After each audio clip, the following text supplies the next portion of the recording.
what's up, everybody? Happy 10th anniversary, World War Z, almost. Yep. Yeah, I just recently figured out once you told me. It's been 10 I years. just figured out what we were sitting here. I thought that's why we're doing this movie, honestly. I just randomly chose this. I have not seen this movie all the way through in a decade.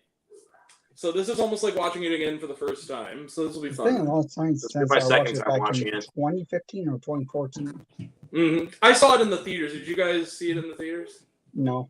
No, I saw it when it was on TV. Because I'm the old guy, right?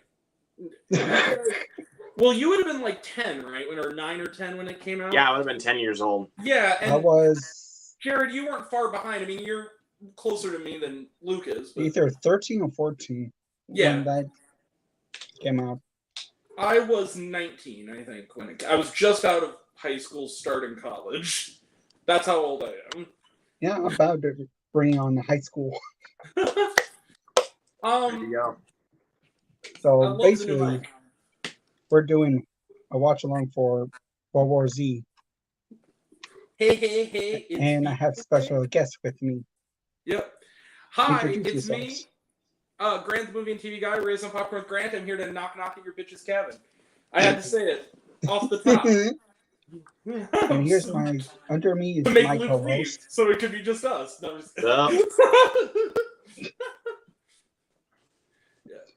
Yeah. Most of the squad is here. Most of us. Where are you, Alex? Why don't you come tonight, Fritzky? I have a bone to pick with you about Infinity Pool. By the way, I have to mention this. You guys let me down. I did not realize that for the last 2 months I could have been watching the uncut version of Infinity Pool. Damn it. Why did no one tell me? I had to delete my tweet because I thought it was new. So I was like, I didn't know about that, though. Really? I didn't know about that. You can rent it on the Neon website, apparently, for like $6. Well, I didn't know because I didn't know I could do that because I don't have a subscription to Neon on their website. It's not really a subscription. It's like video on demand. You could like rent it, like you would on Vudu, but you just do it through there. I rented it from Redbox, so I don't really have any bad explanation for you. And to be fair, they really do need to release it on physical media. Are you sure about that? Or like the? Are you sure about that? I'm not talking about the uncut version, but I actually got my hands on a physical copy of Infinity Pool. Yeah, I watched the uncut version. Here's the thing: it's not that much different, except that you see Peen, and you see Peen doing stuff that you don't see Peen doing stuff in the original. And then like the orgy, there's some like parts, and then there's a little more blood when someone's stabbed, and that's about it. But it's still it's the version. Sorry. Everyone should know by now that small children should not be watching this. Clearly not. So before we start, it was the cum shot version. Let's talk about Five Nights at Freddy's trailer. You know what's funny? I did not watch that yet. I knew it was out, and I said, I'm going to wait and see if this is in the movie I think it's going to be on Thursday, and it was. I saw it in IMAX in front of Fast X, and honestly, I think it looks pretty good. I like the 80s throwback feel of it. I like that they're actual, like, Jim Henson, like, puppets and not CGI, really. It looks like they're actually... Everything's practical, mostly. Yeah, mostly practical effects, so... Well, like, Mary Stuart Masterson is in there. You got Matthew Lillard in there. A nice little throwback cast there going Blumhouse. And, like, look, after Mithrigan... Blumhouse can do this. I have a feeling that they're going to surprise us. I'm looking forward to it. They can, yeah. And this be PG-13 rated. I kind of hope it isn't. I know they're going to do that probably just to get the younger fans involved, but they shouldn't. Well, it's because there was a lot of fans of Five Nights at Freddy's back like the last decade, and I was certainly one of them. Well, I was one of them back in 2014. My best friend in the world is a Five Nights at Freddy's I meant almost fan. a decade ago, Jared. Calm down. My best friend, since we were kindergartners, he's real family oriented and he's extremely religious. So he doesn't see any movies exceeding PG-13, but he really wants to see Five Nights at Freddy's. He's like 30, but he doesn't want to see Five Nights at Freddy's because he thinks it's going to be bloody. And he said, "But here's the thing: he goes, I hear it's going to be PG-13, and then I'm going to see it in the theater." I'm like, dude, you're an adult. Just go see Five Nights at Freddy's. Like, right. Like fuck that shit, man. Go see it. You're a damn adult. Come on, man. Like, yeah, I was like, it's not gonna be pornographic or anything. Just go see it. Well, clearly. Yeah. Clearly. Like, okay. Let's move on. Yeah, I've been online. I've been hearing about the red eyes complaint. That's such bullshit. Like, people get so hung up on the stupidest details, like Mario's people voice. People are complaining bad. They do not understand the lore behind it. Basically. Yeah. Well, it's because they never played the games. That's why they complain about it. They don't play the games. They just know they exist and they want to bitch about something. I mean, I've played the games, so what do you want me to say? I played the games. Same. The other thing too, like, is the one that I'm a little more of the video game adaptations I've recently only just now seen the trailers for. The one I'm a little more worried about is Gran Turismo, mainly because it looks like a giant PlayStation 5 commercial and not a movie. Like, it looks like a. Well, it just looks like another. It looks like a neat. And here's the thing: Need for Speed, I actually think is not bad as far as video game adaptations go. I don't think it is either. I like Need for Speed. I like Need for Speed. Yet to see it. But it's actually not bad. You know what? You know what movie was a bummer though that I saw recently, and I wanted to like it. It's one of those movies where I'm actually bummed that I can't give it a positive review. Was Fool's Paradise. I really wanted to like that movie because I love Charlie Day, and I just felt like it was the night that I saw Guardians Volume 3 for a second time. That's literally one of my best friends' homies. He wanted to go see Fool's Paradise because he loves Charlie Day and he loves It's Always Sunny in Philadelphia. Me too. And there's one scene where before he becomes the main, it's in the trailer, but there's one scene where he's like the guy that he's mistaken for, where he's doing the motor mouth, Pepe Sylvia, like Charlie thing, and then he's silent. Right. It kind of reminded me of when Eddie Murphy did 1,000 Words, and it's like the biggest miscalculation of that movie is that Eddie Murphy, it's ambitious, but Eddie Murphy should talk because he's Eddie Murphy. It's the same with Charlie Day. It's like, why have a guy who is a motor mouth not motor mouth at all during the whole movie? Right. Yeah. What's up, Drew? Of course, Drew's first in the chat. What's up, buddy? He always is. I love that. And Filminator. Filminator. I'll be back. Hello. I have to do it every. I got to do it every time. So here's the thing. Let me put it this way. The same day I saw that, if you notice, it's an Angry Grant show, but it's an Angry Grant show where I'm like, I'm not even that angry. I'm just sad because I wanted to like this more, and like everyone's just going. It's just not that good. The next movie I saw in that same theater that day was Knights of the Zodiac. That was a movie I was passionate about, not anger, but this movie's so bad you have to watch it. Like, I liked the Facebook page. Wasn't it like the devil conspiracy? Dude, it was crazier than that movie. It felt like they shot it in 2003 and it sat on a shelf for 20 years. The dialogue was terrible. It looked like a Power Rangers episode, and not even like a well-made one. It was like with no irony. The dude, I found out the guy who played him because I didn't know who he was at first. He's one of the dudes from the show On My Block. I liked On My Block. Still haven't seen the final season, but I liked the show. But he's the villain, and it's him and Famke Janssen. And there's a part where she has like a heel turn, where she's gonna like save the others, and he goes, with no irony, looks basically at the camera and goes, "Stop, you fool!" Wow. Wow. And the best part of the whole experience is there were 3 kids sitting in front of me. One was 9, one was like 10, one was 12. The 9-year-old was like, "Hell yeah, bro, this movie's awesome." The 10-year-old girl is like, "Whatever, I'm here with my little brother." The 12-year-old kid was like, constantly throughout the movie, and he made me laugh out loud. He turned to his mom and went, "This is ridiculous." Then he turned to her and goes, "This is stupid, Mom. I want to go home." Turns around, and then there's a part where this guy is like strung up and he's sweating like profusely. And he goes, "Why is he sweating? No one sweats that much." I was just like, I love this kid. All right, do you think we should get started here? Really? Yeah, sorry. Love talking about stuff. Talk more as the movie goes on. So. Oh yeah, we're gonna have a lot of detours watching World War Z. Sometimes we're gonna be watching it. Sometimes we're gonna be. So, you can grab your copy or get it on Netflix or your Voodoo or something. Yeah.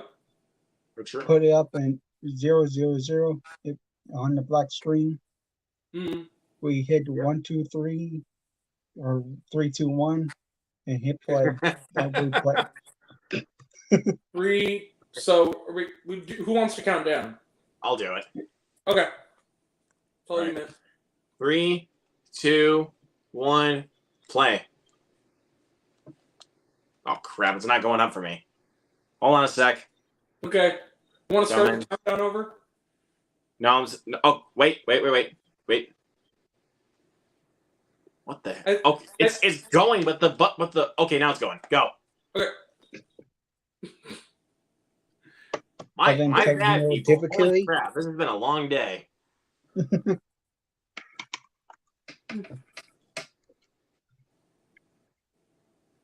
Which one of the Scott Brothers films do you love more? Tony Scott? Which one? Wait, do you mean how many collectively we like more than the other? Like, do we like more of Tony's or more of Ridley's? Is that what you mean, Filminator? That might be the case, but yeah, because I'm a little bit confused. If I were to say for my side, I'd probably say Tony Scott. I'd say, oh crap, my thing froze. They're both rad, but the thing is, I'd have to go with Ridley just because I feel like his output was more consistent throughout his career, whereas Tony Scott's wasn't. But when Tony Scott made a good movie, it was really good. Wait, are you stuck, Luke? Yeah, mine froze. I'm at a 1:04. I'm still in the logos, the production logos. Where are you? Me too. Yeah. I was at Skydance and it literally just froze. I think I'm at GK Films.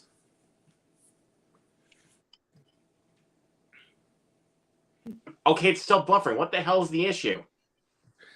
Have you tried turning? I know this is going to sound sarcastic. I'm not meaning to be. This actually does work. Have you tried turning it off and on again? Legitimately. Because that actually can help with, like, apps and whatnot. Like my Roku, I have to do that. Because we can, like, take a little... Just try turning off my TV. Just pause the movie really quick, please. Yeah. I'm paused, man.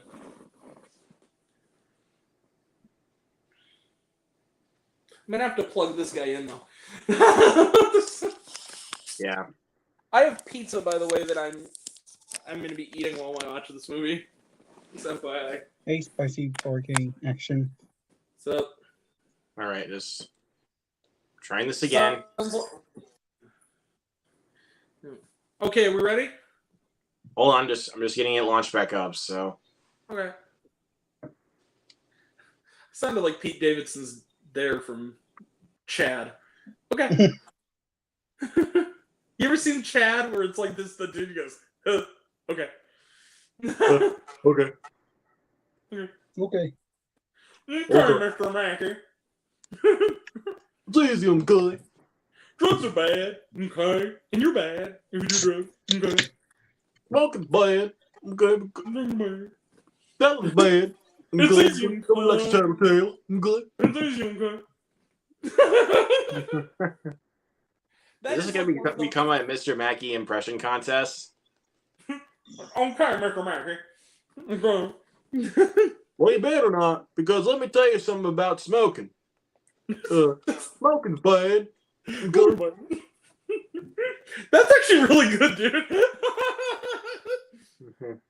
There is a little bit, what's funny? Mr. Mackey. You see, Kyle, the thing about tattling is, tattling's bad. Okay, because it's a bit like the tattletale. Okay. Someone dropped juice in the urinal. Okay, it's going back in. So, were we ready? Hold on a sec. Timestamp has got a timestamp. It's going through the G. Okay, hold on. I'm gonna turn subtitles on so we can know what's going on. Okay, it's on Hemisphere. Hemisphere.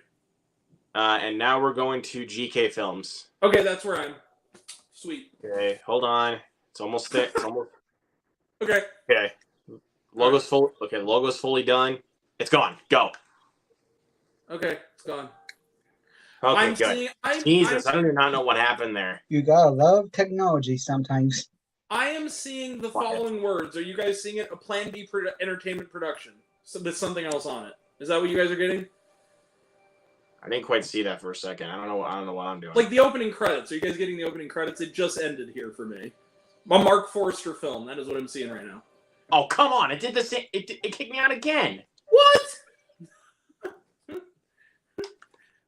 2 days later. Pause again, please. We got it.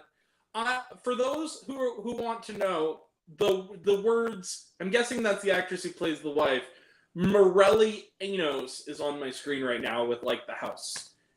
Where are you guys? Where are you paused at? All right, so Jared, kicks me out again. I'm done. So what time is on your movie right now?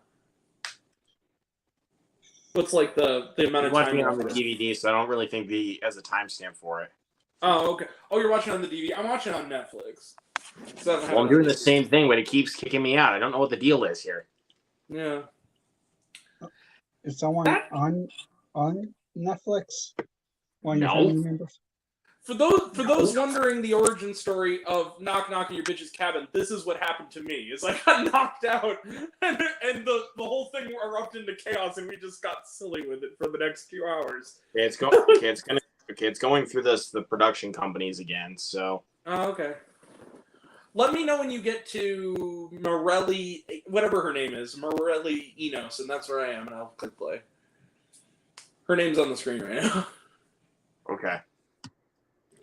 I'll keep watch. For those just joining us, the movie still hasn't started yet, and we're 17 and a half minutes into the stream. Okay, hold on a sec. It's almost there. But we're having technical You can't blame difficulties. technology about that. Yeah, hang in there, baby. Technical difficulties. It's a gift and a curse. Prancer belongs to the canyon now. That's why we're cutting the camera. For those who've seen The Mitchells versus the Machines, you got the joke, and you get a cookie. Hold on. Go. All right. Damn. Okay, got it. Okay, finally.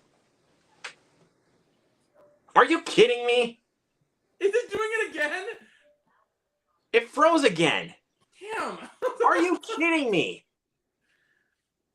Do you have another device to watch it on that you can like switch to or anything? Like, do you have another room with like another device you can go to? Because we can wait. No. Yeah. Well, if my TV is going to start back up, then yeah, I'll be fine with that then. Yeah. Do you have it on DVD? Are you watching it on DVD or Netflix? I'm watching it through Netflix. I do not own this movie at all. Oh, okay. Is it streaming? Great start to the night, ladies and gentlemen. It's okay. Look, Luke, can I say something pretty honest right now? We're gonna half watch this movie, a lot of it, because we're all gonna go on detours. Eventually, the criterions are gonna come out, and then we're gonna lose the plot. It always happens that way when we do. Right, but now I have to. Even when I'm not here. Can't wait for this movie to release. Is it not on 4K? That's weird. No, it's not. Because it was like a big hit. Okay. I mean, I don't see surprises. Okay, now my TV's starting back up. Okay. Oh, it came out back in 2013 when it released. Didn't they say they released the Italian Job and the Core for their 20th anniversaries, so they should just go ahead and release World War Z for its 10th anniversary. Dude, we need to coming in the fall time or December. Dude, we need to do an Italian Job watch-along. It has been too long since I've seen that movie last. I own it. And to clarify, the Mark Wahlberg one. Yeah, that's the one of Jason Statham and Charlize Theron, right? And Edward Norton. Man, that was a good movie. Not yet, but Scream Factory. Nice. Okay. Wait, they're getting World War Z? Are they gonna get the Empty Man? They should buy the rights to the Empty Man and put it out on like a special edition, dude. Have you look? Luke, you've seen the Empty Man, right? I don't know. I actually have not yet. Dude! But I actually was going to tell you I did get a Scream Factory title recently. What? Dead Silence. Nice. That's a good movie.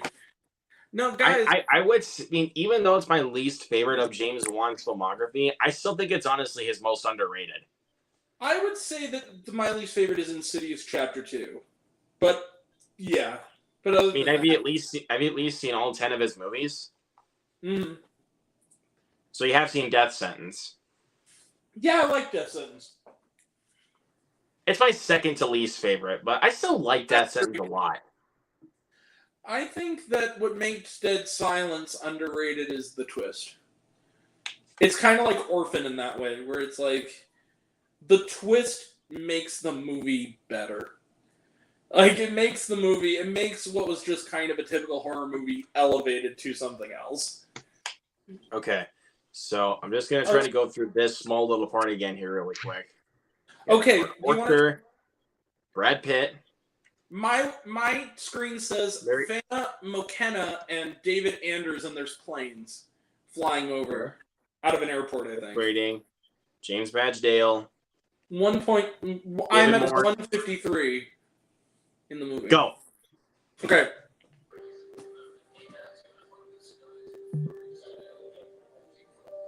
Peter Capaldi. I didn't know he was in this. It's Doctor Who? Is he actually in? Yeah, it said in the credits, like right there, that he's in this movie, and I was like, "What? How you doing, Wendy Williams?" But Hey, look, it's the British talk show host that even the British people hate. That's Is not it James working Corden. True. Is it working now? Yes, now it's working. We can finally watch the movie. Super. Okay. Again, sorry for the technical difficulties, people. That's just how my life is. Mark Forrester, didn't he also recently do Man Called Otto? Yes, he did. Well, talk about a diverse filmography that dude has, man. Well, he also directed the movie Stay with Ryan Gosling and Ewan McGregor. I love that. Which is underrated. I agree with Chris Stuckman on that one. Have you seen his video? It's great. Yeah, I've seen that years ago when it came out, dude. It's so good. Did he do Finding Neverland? Yes. See, that's a great movie. Now, see, that's a movie that doesn't get enough love. Johnny Depp's But unfortunate, but I think the one he's most famous for, besides World War Z, is Quantum of Solace. You know, Quantum of Solace, I don't hate, but it's not as. But the thing is, I think its biggest issue is that it was between Casino Royale and Skyfall, which were both awesome. It's kind of the same way with Spectre, you know. Well, the biggest problem was it was made during the writer's strike. Yeah, that's another thing. Did you hear that apparently they're going to write Andor Season 2 during the writer's strike? I'm like, that's just going to kill it because it's the final season. Don't do that. That's not even a good choice anyways, so I don't know what the deal is. Guys, I have to be honest with you. I can't watch the beginning of this movie without thinking of Cartman dressed as Brad Pitt with his fake wife and kids doing all the voices about what's a bread box, Dad? Right.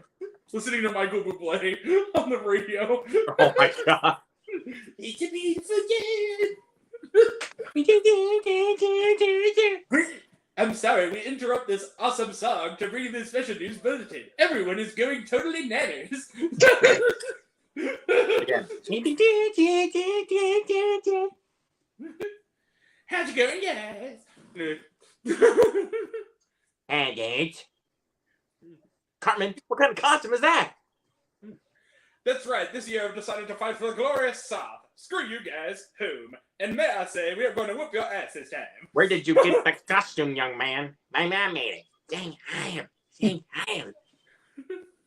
that's not funny, that's it. it. My guys too. Hey, look at all the prostitutes, everybody! Hey, Costa Rica prostitutes! I love that. That's great. But we're from America. America. Necesito burrito. Necesito burrito. It's burrito. Yeah. I love the show.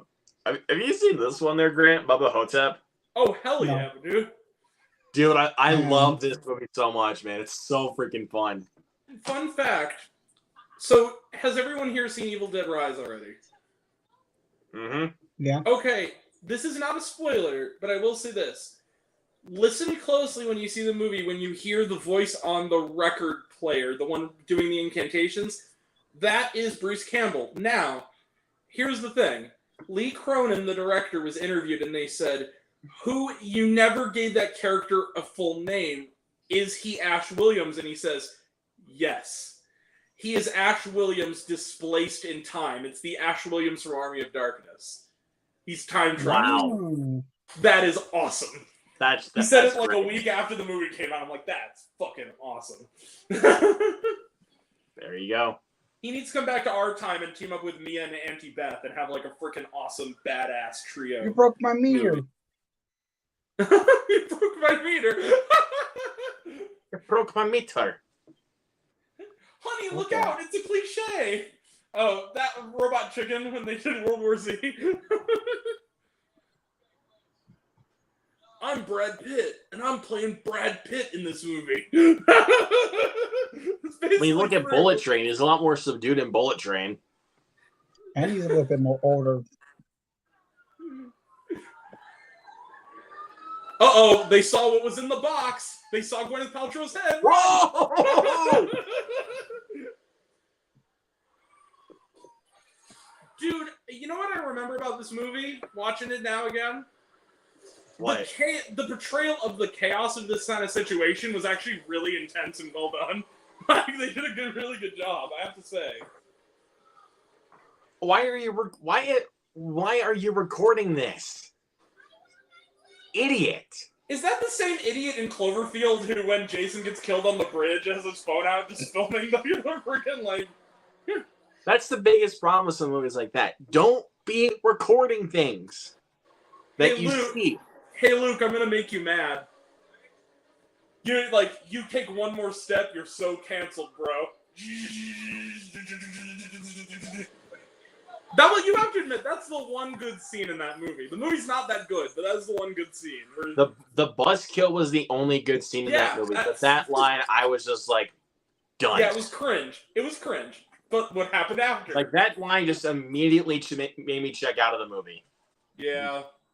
I know it was toward the end, though, but still, it made me check out of the movie because it was that abysmal dialogue choice. Like, I was like, who wrote this freaking thing? I think I gave Texas Chainsaw 2022 like a 3 at the time, and I think the main reason is that when it becomes a Texas Chainsaw movie and it stops being caring about characters who are just like, and all the characters are awful, but once it becomes a Texas Chainsaw movie, which is quickly in the movie, it kind of works, which are just there for the mayhem. Like, it's well shot, and the gore is actually not bad, and like, but yeah, it's about 60 minutes out of an 83-minute movie, and the 25 minutes after is just like the most obnoxious people who ever. It makes you lose the will to watch it, like, pretty quickly. Well, plus the characters in the film are like. Oh yeah, like they're not even easy to get behind. Like, they're cardboard cutouts. They also totally fucking nerfed Sally Hardesty, and that was a freaking tragedy. They turned her into just like, they took this really great character and turned her into like just someone who's just there to die. That was stupid. They did her completely dirty. Agreed. 100%. They were going for Laurie Strode in 2018 Halloween, and they went more for Laurie Strode in Halloween. Ba-boom! Whoa, holy crap. He's seasoned up. I want to remind people watching at home, this movie is PG-13. That's pretty intense for a PG-13, I have to say. They did a good job. Some good-ass makeup work.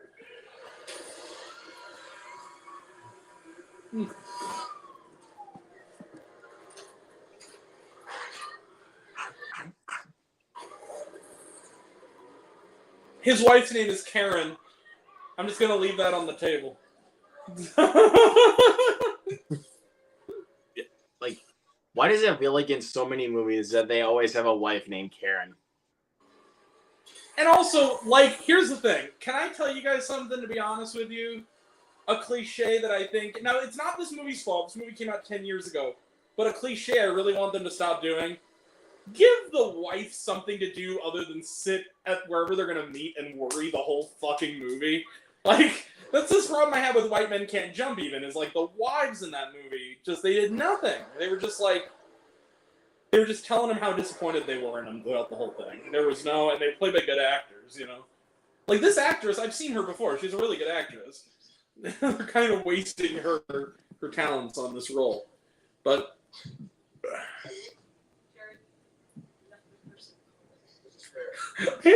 I have to say, and I'm going to stop roasting this movie and actually really watch it after that. His hair is not doing it for me. He has a bad hairdo in this. It's kind of the typical Brad Pitt hairdo anyway. Not really? So. Is it, though? Did he have that haircut in Bullet Train? I don't think he did. Yeah, he did. Yeah, he did. Really? I don't remember it being that long on the sides there.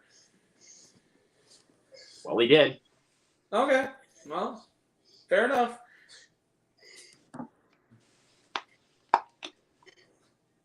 That's his hairstyle. He likes it that way. Yeah, but he wasn't that way as Cliff Booth, was he? I don't think he was. Well, not really that, but it's just I'm talking about with both other Brad Pitt movies. He's like that. Yeah. Well, and the thing in Bullet Train, the reason that made sense there too is that he was playing sort of a guy who kind of bumbled into the situation. He wanted out, and he kind of was, so that kind of worked. Which I guess fits this movie too.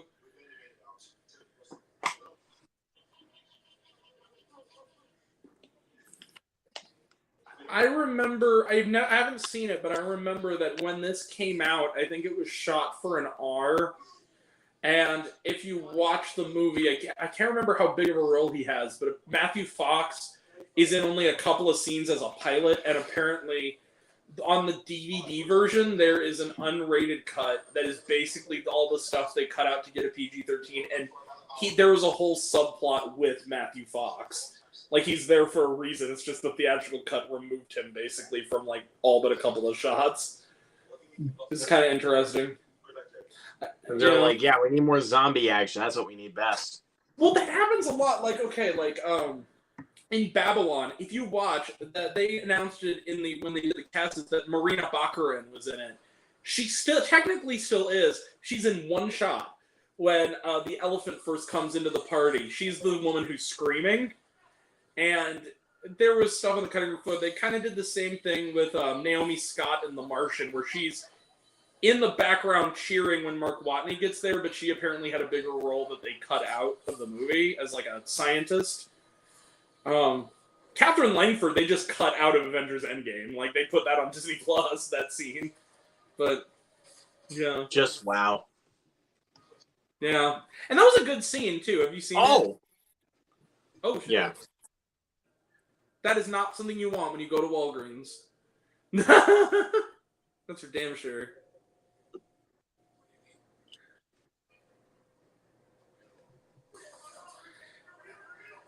One thing I want to point out about the filmmaking here that I really like, when the guy turns the corner, I figured this out.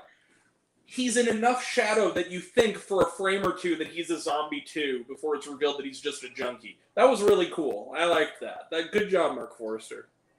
That was a neat... It made sense, at least. It added tension to the scene, and it made Brad Pitt understandably shield the daughter. That was really well done. I liked that.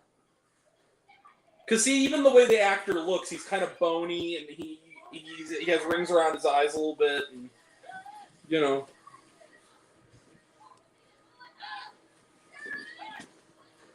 Whoa!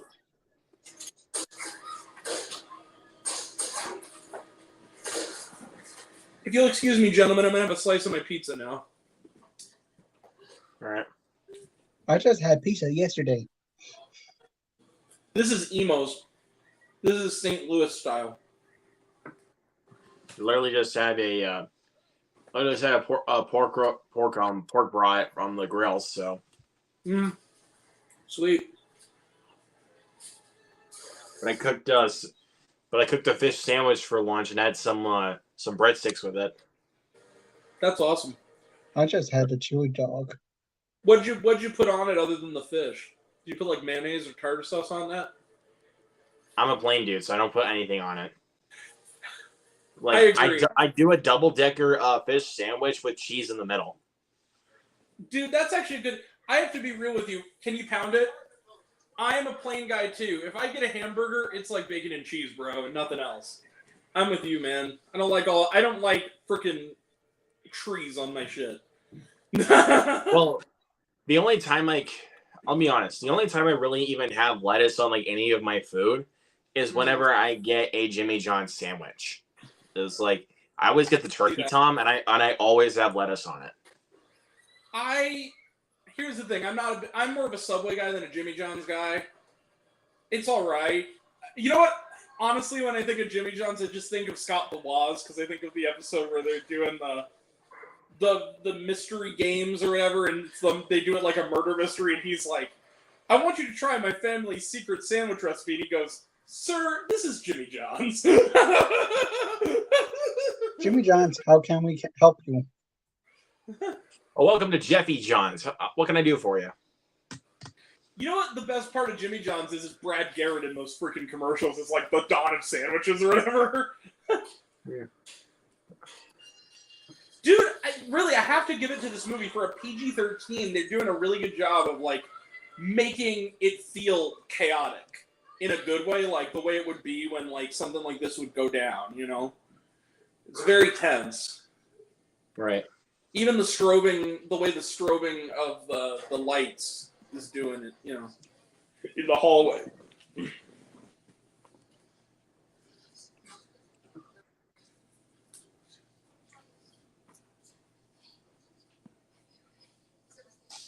I love reading Netflix's captions when there's no dialogue, because it'll just be silly. It'll say just like speaking Spanish clearly. Yep. Indistinct murmuring. Tuning, So, in all caps, in parentheses. You don't need to add that, literally. Yeah, it's like, look, even if I can't hear, like, I understand why open captions are a thing. I like that our theater is starting to do it more. But it's like, okay, like the dial tone on the ringing tone, that's fine. Anybody who can see that he's tuning the radio. Like, you don't need... You're right. That's kind of unnecessary. Like, the emergency alarm, yeah, that's... Okay, sound effect. Got it. That's necessary. so you want to see my pickups? Yeah. Go for sure.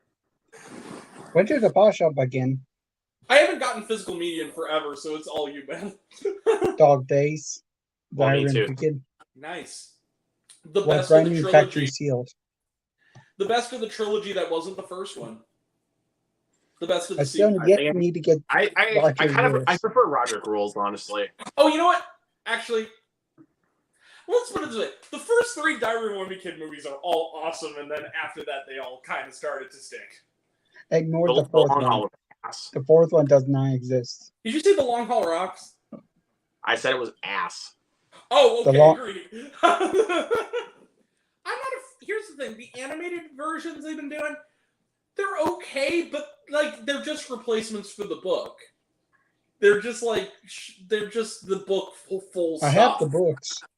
Yeah, me too. I don't have all of them because I'm behind. I'm way behind. I think the last one I read was like number 12 or 13. And there's been like at least 3 or 4 of them since then. I think I'm up to 12. The last one I remember is Silas Scratch was they talked about that a lot. Here's a nice pickup that nobody really likes. Red Dawn remake. I liked it for the first hour and a half until they stopped the movie dead for a sequel they would never have. I actually was surprised that I liked it as much as I did. I will say this. Fine. For those who choose to watch the Red Dawn remake, when Chris Hemsworth goes to get a beer for Josh Peck, turn the movie off and skip to the credits and act like that's the end of the movie. And you will be fine. Everything from that point, it's like, God damn it, movie! You were so good there for so long. It actually wasn't bad. I was like, for a necessary remake of like a classic action movie, this is not terrible. The cast is good. But most people would disagree on that. I know, but I'm just saying, I felt like at the time, that movie has what I call remember me syndrome, which is, it doesn't know how to end a movie properly, so it just kills everybody off. It doesn't know how to end itself. Spoiler, I guess. It doesn't know how to end. Like, have you guys seen Remember Me before with Robert Pattinson? Yep. That is a movie that legitimately, it's like a 100-minute movie that for the first 90 of those 100 minutes, it's actually a solid variation on Rebel Without a Cause. Like, Pattinson's really good. It's actually kind of a good melodrama. And then he's killed by 9/11. Spoiler alert, but everybody knows how this ends. And it's just like, really, movie? That's... Why? Right? You didn't even set it up properly. Like, they had modern technology. They had modern-day cell phones. And then, like, the moment the movie is like, you're like, the teacher goes into the board, September 11th, 2001, date on the board. I'm like, oh, you're not going to do that, are you? Cuts to him, looking out a window. Me and my dad are okay now. We've forgiven him for my dead brother. Pans out. He's in the Twin Towers. I'm like, oh, fuck you, movie. Fuck off. Boom. They're burying him. I'm like, fuck this movie. So here's my other two pickups. Okay. Moving on. Two movies from DreamWorks. Monsters vs. Aliens. Good movie. Then next up is Megamind. Oh, I had to do it. Both of these were just $1. Fuck you. Hey, look, it's not Despicable Me, everybody. Well, my family has all three of them. I know. Jesus, motherfucking Christ, bro. What the hell you doing? Hold on, I'm just trying to get them organized here for a second before I show them. I think I showed you guys my most recent pickups, but... Again, I'm just trying to get mine organized before I do anything. Keep, watch, burn. Zombie, vampire, or werewolf movies. I'll keep zombie movies for sure. Keep, watch, burn.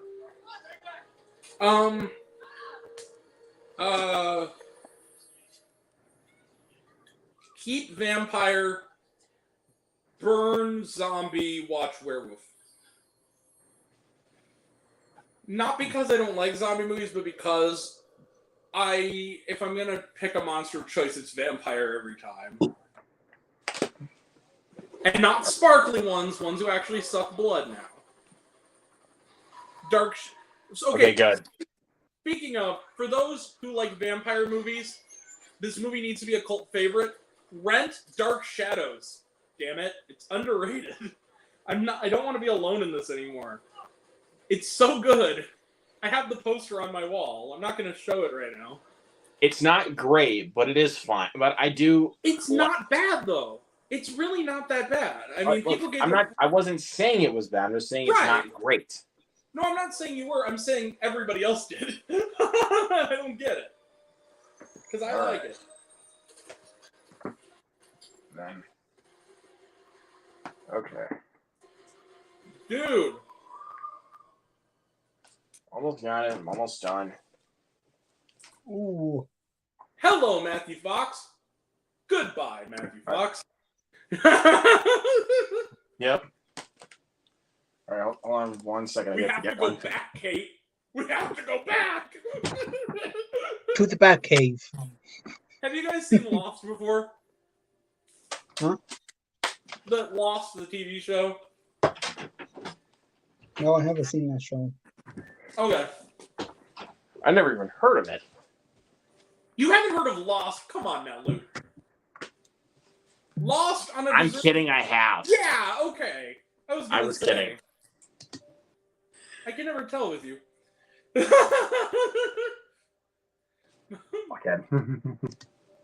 Every time, I know this is juvenile, but every time I think about Matthew Fox at all I can think about is that Family Guy bit where he's heavily breathing and he grabs the bag and he goes, "That has my poop in it." And he goes, "Yes, I know." It's so mysterious. All right. Well, I guess I can draw mine May right now, so. Before that, I had Be With Drew. I love vampire movies. Daybreakers. Daybreakers. Daybreakers is the shit. Daybreakers, too. Thank you, Drew. I think it's the best vampire. Hot take, I think it's the best vampire movie. It's up there, dude. It's so underrated. I love Daybreakers. I saw that movie in the theaters. No one else was there. We should do a watch-along for that. We should. I have the thumbnail for it, so you guys want to do it on mine? It is also far and away the best movie those brothers directed. The Spirit Brothers. Yeah, because didn't they do Winchester after that? Winchester was ass. It could have been good. Yeah. Ass. Well, I mean, they did Jigsaw, and I like Jigsaw. Oh, okay. Yeah, I like Jigsaw fine. I didn't know that was them. I got the steelbook. Nice. Still sealed. I'll do you one better. I have a steelbook with the collection of the Saw movies. Speaking of Saw, you know what's actually not bad, people? And I'm tired of flying the flag for it? Spiral. It wasn't. It was actually solid. And bring the twist was not stupid. Bring it. The twist added up. Bang. Thank you. Of course it did. It was good. I have to say, go ahead and show mine. I remember when that came out, the best Letterboxd review I ever read of Spiral was, they said, exterior, Chris Rock wakes up, and it's the scene where he's, like, chained up, and he has the saw, and he's, like, looking at it, contemplating what to do. Then he goes... I just realized something. What? You know Fast X? Mm-hmm. Saw X. I know. They're both 10. We're noticing a trend here. They still should have called it Fast 10-Year Seatbelts. That's... I stand by that. I get it. Sorry, Jared, but Fast 10 was good. The only good thing about it was Jason Momoa. That's what made the film better for me was Jason Momoa. For me, he stole the show mostly. What are we blowing up next, gentlemen? The Vatican. You're going to hell. You're going to hell. He was awesome in the... No, anyway. So this review, though, it's Chris Rock. I'm talking about the scene where he's, like, holding the knife. He's chained with, like, the radiator, and he's like this. And someone said, and it's done like a script, and it goes, "Ain't this about a bitch?" And then you hear, "Everybody hates Chris," fade out, directed by... I said, man, that's the best review I've ever read. That's funny. All right. I'll show what I got. It's the series finale. Yeah, that's funny. So I got Yellowstone Season 5. This is part 1 of Season 5. Because they... still need to finish Season 1. I still need to finish Season 1 of Wednesday also. I've already watched the first 4 seasons of Yellowstone. I haven't watched anything out of Season 5 yet. I've seen all of 1983, or 1883 rather, 1923, and 1923. I have not seen past Season 1 of regular old Yellowstone, but I plan to. It's very good. Here's a little underrated flick that no one talks about that I might actually do on my Instagram for my recommending movies stuff. Mm-hmm. Count of Monte Cristo. Yeah, it was pretty good. Underrated movie. And funny enough, that's from the same guy that directed Waterworld and Robin Hood, Prince of Thieves. Waterworld, also underrated.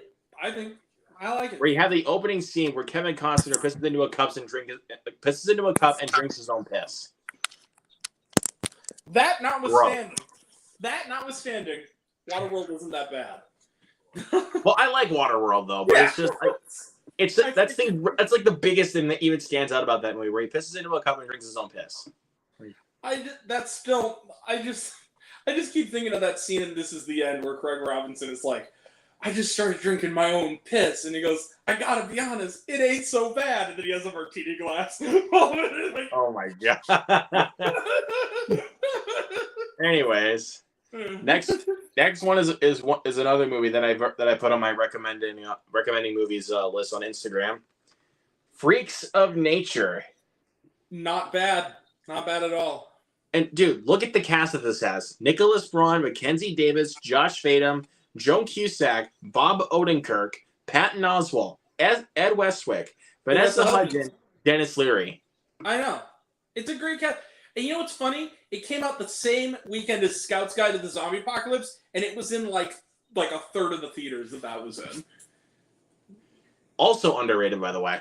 Which, yeah, it was not a bad movie, but I'm just saying, like, really? They're pretty much the same movies. Like, there's a thing. Scout's Guide to the Zombie Apocalypse, at least. By the way, rest in peace, Joey Morgan. The kid, the redheaded kid from that, he died. Rest in peace. But the thing is like, the biggest. Cloris Leachman was the funniest thing in that movie. As like the creepy old woman. That wasn't bad. I'll say this: Christopher Landon went on to do better, and then he did We Have a Ghost. Hopefully, the next one will be better. Which was I did not like We Have a Ghost, which I didn't hate, but it was like, man, come on, Christopher Landon, you're better than this. I mean, Freaky was. I loved Freaky, and I loved the Happy Death Day movies. Yes, even the I did not even know this until just now, looking at the back of this Blu-ray. Mm-hmm. Jonah Hill was an executive producer behind this movie. He actually produces a lot of shit that it's like he's not in. Like he has like some. Crazy.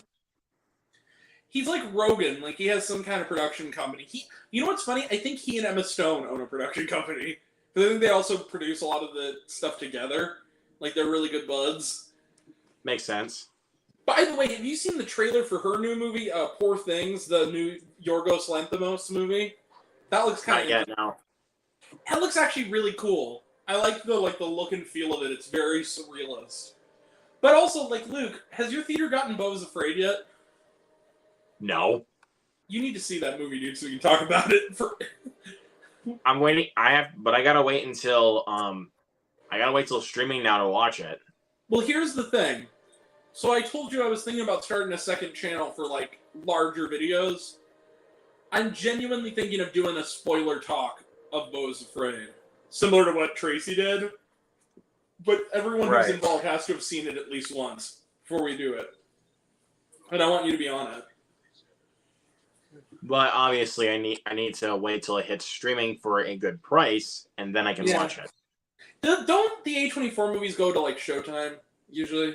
Eventually. Well, that, but I mean, I want to be able to rent it for a good price before it goes to Showtime.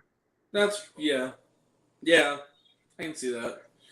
And also when they announce the release date, or shortly thereafter, we're gonna do a Good Burger watch along because Good Burger 2 is coming out. That's gonna be our first. I think I still have the DVD, so we're good. I have it on Blu-ray. What? You didn't know Good Burger 2 was coming out? I heard about it. I thought you were talking about Bob's Burgers. I don't know. Oh, no. I misheard. Did I tell you what happened to me at my screening of the Bob's Burgers movie? I don't think I did. No. Okay, so I was born in November, in case you didn't know. November 15th, to be exact. Which makes me a Scorpio.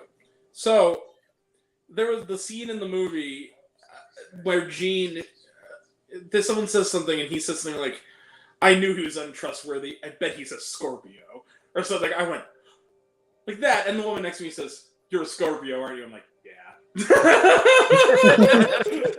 I'm like, God. I love it. Gene Belcher just roasted me, son. Crime Hall. My butt has a fever. Have you seen that whole thing? What do you think of this soundtrack? I haven't watched it yet, but I think it is on the Blu-ray, so I'll be able to watch it soon. It's on YouTube. It's on Hulu. Well, I have the physical copy of the Bob's Burgers movie, so I can just watch it there. But next, speaking of underrated movies, man, you're noticing a theme here with some of these movies. Noticing a theme here. Underrated. Copycat. Have not seen it. It's on Hulu, so I would say please check this movie out. Honestly, I haven't even heard of it. What's it about? So basically, it's about this guy that is copying the world's most notorious serial killers one at a time. Oh, that's cool. And basically, Sigourney Weaver and Holly Hunter are two detectives. I am already in... And Dermot Mulroney's in it? Harry Connick Jr.? Yeah, I have to see this. This looks really interesting. Have you seen The Core or Entrapment? I have seen The Core. I've heard from the same director as The Core. The Core, The Core is one of those movies where it's not a very good movie, but it's a watchable movie. It's so silly. Like, is that the one? It's very silly, but I mean, I like it enough. Like, yeah, I kind of feel with The Core, it's in the same league as like something like 2012, where it's like, if you just want to turn your brain off and watch like a silly movie, it's perfect. The Core I can turn my brain off to, but it's like 2012. There's like no way I can turn my brain off to that movie. Really? Because I think it's a kind of fun. If you go in with the right... something like Moonfall, though, I can turn my brain off to that. Dude, Moonfall knows exactly what it's doing, and it has fun with it. Exactly. That's what I was saying with Moonfall. 2012 for me, it didn't really feel like it was. It didn't even know what it was going for. So. Woody Harrelson was kind of the only one who understood what kind of movie he was in. Honestly, with his. But then it's Woody Harrelson. He's always good. But speaking of movies that are also under, again, like I said, you're noticing a theme here with this, with the deck. Phone Booth. That's a good-ass movie. And people need to stop remembering Joel Schumacher for Batman and Robin. Watch this movie. Here's the thing that people don't understand. Is people totally throw the baby out with the bathwater when it comes to him because of that one movie. Look, it's an expression. I hate Batman and Robin. Do not get me wrong. It is unwatchable. But Joel Schumacher has made a bunch of good movies. Phantom of the Opera. I feel like I'm the only one who thinks Didn't he do The Lost Boys? Yeah, The Lost Boys. That was great. Come on, guys. Stop remembering him for Batman and Robin. Remember him for The Lost Boys. The Incredible Shrinking Woman. Like, he's done a lot of good movies, man. 8mm. 8mm. Yeah. Dude, absolutely. Joel Schumacher, and even Batman Forever has its moments. Like, I'm sorry. Look, Batman Forever is fine. Like, at least it has Jim Carrey going for it, and Tommy Lee Jones going. Oh. Have you anyway, next up, got these to complete the trilogy. Yeah. Hold on a sec. The Conjuring. Nice. And The Conjuring 2. AKA I finally own them. AKA the best two movies in a trilogy of mostly good movies. The third one, I did not think the third one was all that bad. Me neither. Actually, is that I thought it was okay. I think it's the weakest of the three, but it's not bad. It's actually a pretty solid movie. I think the problem is it was following The Conjuring 1 and 2, which are great horror movies. That is true, actually. But also the same director as Curse of La Llorona. That was the other reason. Because I went into that, are we sure this guy did Curse of La Llorona? Because Curse of La Llorona was ass. And, this actually was not bad at all. That is exactly what I said. That movie is ass. Like, the opening scene of number 3 alone, where the freaking kid from Haunting of Hill House is possessed, that was scary as shit. And I saw that in IMAX. That actually got me, dude. Dude, I saw that in IMAX, and that actually freaked me out when they're doing the exorcism on the little boy at the beginning. That was a great sequence. Man. Yeah, for sure. And now going into what's up, hey man, thanks for following me on all my shit and accepting my friend request, bro. But next one, here's an important film that came out last year. She Said. Dude, I love that movie. That was a great movie. Why was this film not nominated for any Oscars? Hello? Because no one saw it, tragically, because it wasn't marketed. Look, man, I'm not even kidding you when I tell you this. This movie was actually on my theater's coming soon list when the film was coming out. They didn't play it. Yeah. But luckily though, they got The Menu. Here's the thing. I saw that movie the same night I saw The Menu, and I walked home and Hold on a sec. I gotta get in the character. Is he gonna do that the whole time? We gel. Anyway. I love that movie so much, bro. We gel. Yes, chef. I want a cheeseburger. Okay, now I'm gonna cook myself another cheeseburger. Yeah. But anyway, so I saw it the same day I saw the menu, and it was the night before my birth. It was like my birthday weekend. Uh-oh. Oh shit. It was my birthday weekend. I saw it, and I was in that rare position of like, oh gosh, I'm so happy when I see two really good movies in one night, so I don't have anything to bitch about when I review anything. And the thing about She Said was like, I'm so proud to say this, my buddy worked on it. Like, I have a really true blue friend that's like from my hometown, who I grew up, like, who I knew a lot from like when I was a teenager onward, who is one of like the LA second unit crew on that movie. Like, he's in the credits, Raul Manon. He's one of my good buddies, and like I was so proud of him. I'm like, man, you made a good ass movie, dude. That was a great movie. Yes, and honestly, Really if I want to call any Oscar snubs for me, both Oscars for Carey Mulligan and Zoe Kazan. Especially Zoe Kazan. Like, she was so unbelievably terrific in that movie. Yep. And I just showed this one a little bit earlier, but I'm going to show it again because I also got it recently. Infinity Pool.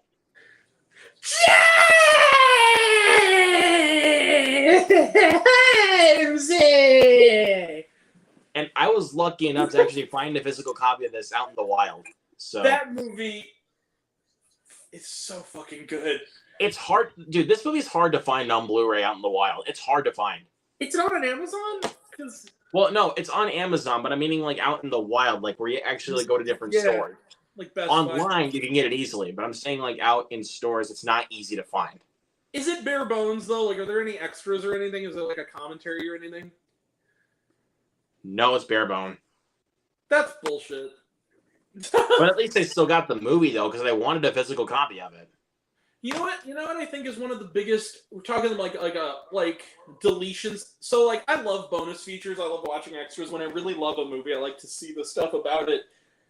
And here's the thing: Mike Flanagan, along with being a great filmmaker, is one of the best director commentary dudes ever. Guess what else? It's bare bones. What?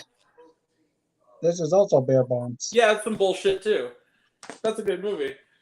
Anyway, but so here was the thing that bugged me. I bought Dr. Sleep on Blu-ray, and it was the director's cut. And it was, I mean, I liked seeing the director's cut.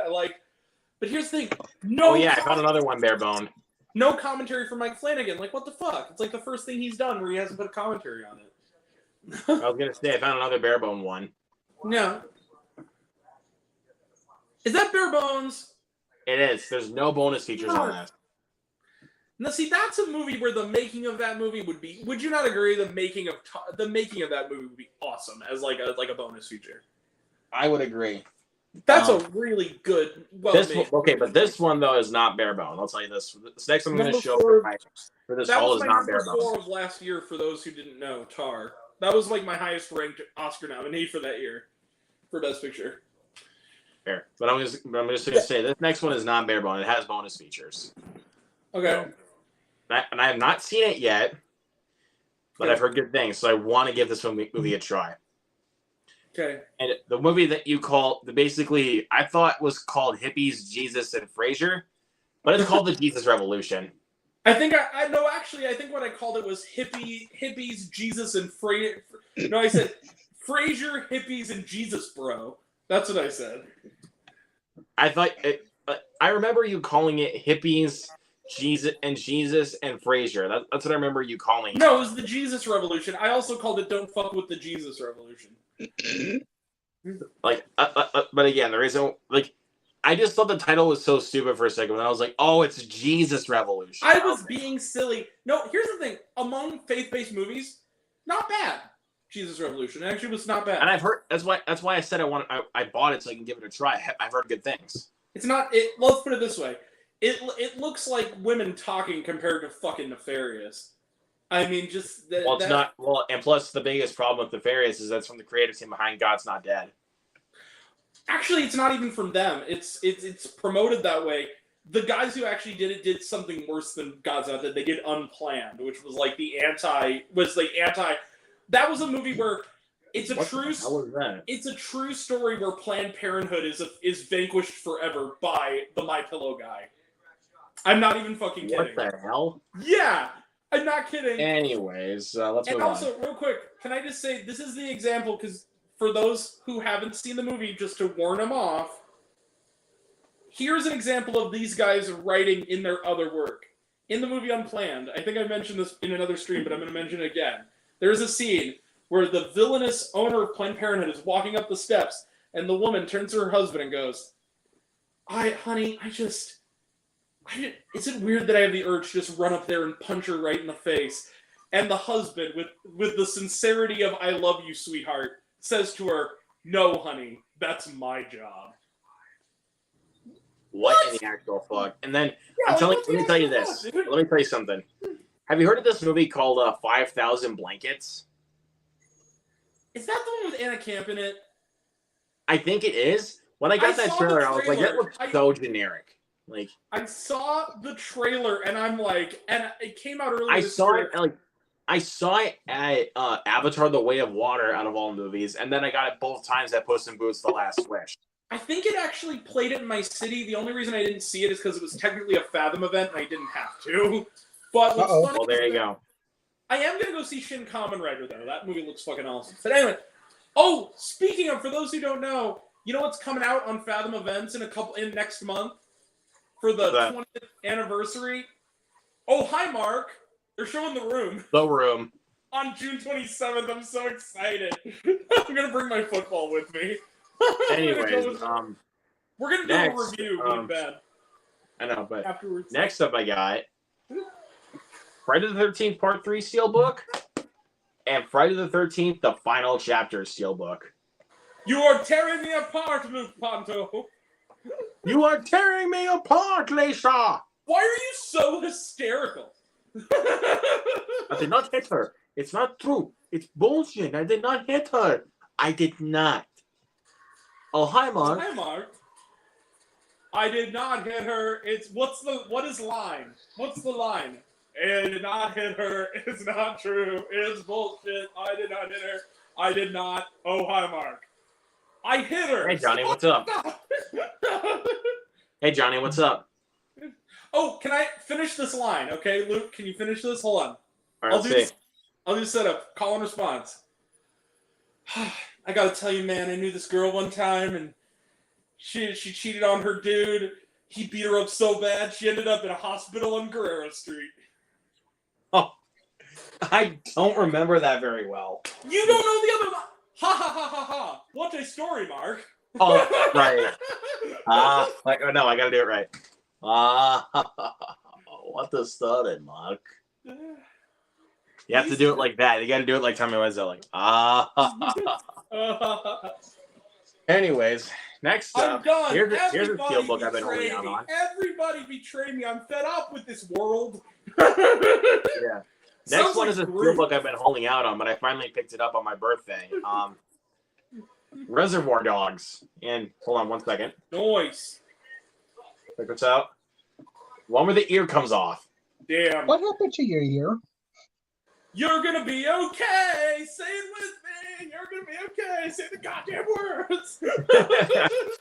And if anybody doesn't know me personally, this is my second favorite Tarantino movie is Reservoir Dogs. What's your first? Inglourious Bastards. What?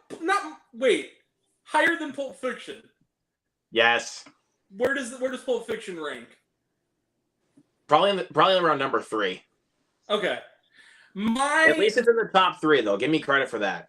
Yeah, my favorite's Pulp Fiction. I would say my second favorite. I know you're gonna say, "Oh, there's Grant being the pretentious film snob again." Fine, Jackie Brown. I'm not gonna say that you're pretentious about that because calling someone pretentious is basically you being pretentious. Right, Jackie Brown, and then third, I gotta go with Once Upon a Time in Hollywood because I've rewatched that about 7 times. It's so good. But again, it also kind of plays into which Tarantino movie I'm going to be rewatching more. Like, yeah, if I'm going to go to a Tarantino movie, it's going to be either Inglourious Bastards or Reservoir Dogs. And here's the thing. Tarantino's movies are all good. Like, even the movie he says is his worst, it's still Death Proof. That's still a good movie. I mean, Death Proof is fun. Like, yeah. but it's not a great movie. That's like the only one of his films that I honestly would say that is flawed. Oh, guys, 1 second. I have something to show you. Hold on. I'll be right back. All right. I'll go for my OnlyFans. People make good money. Grant creates an OnlyFans account.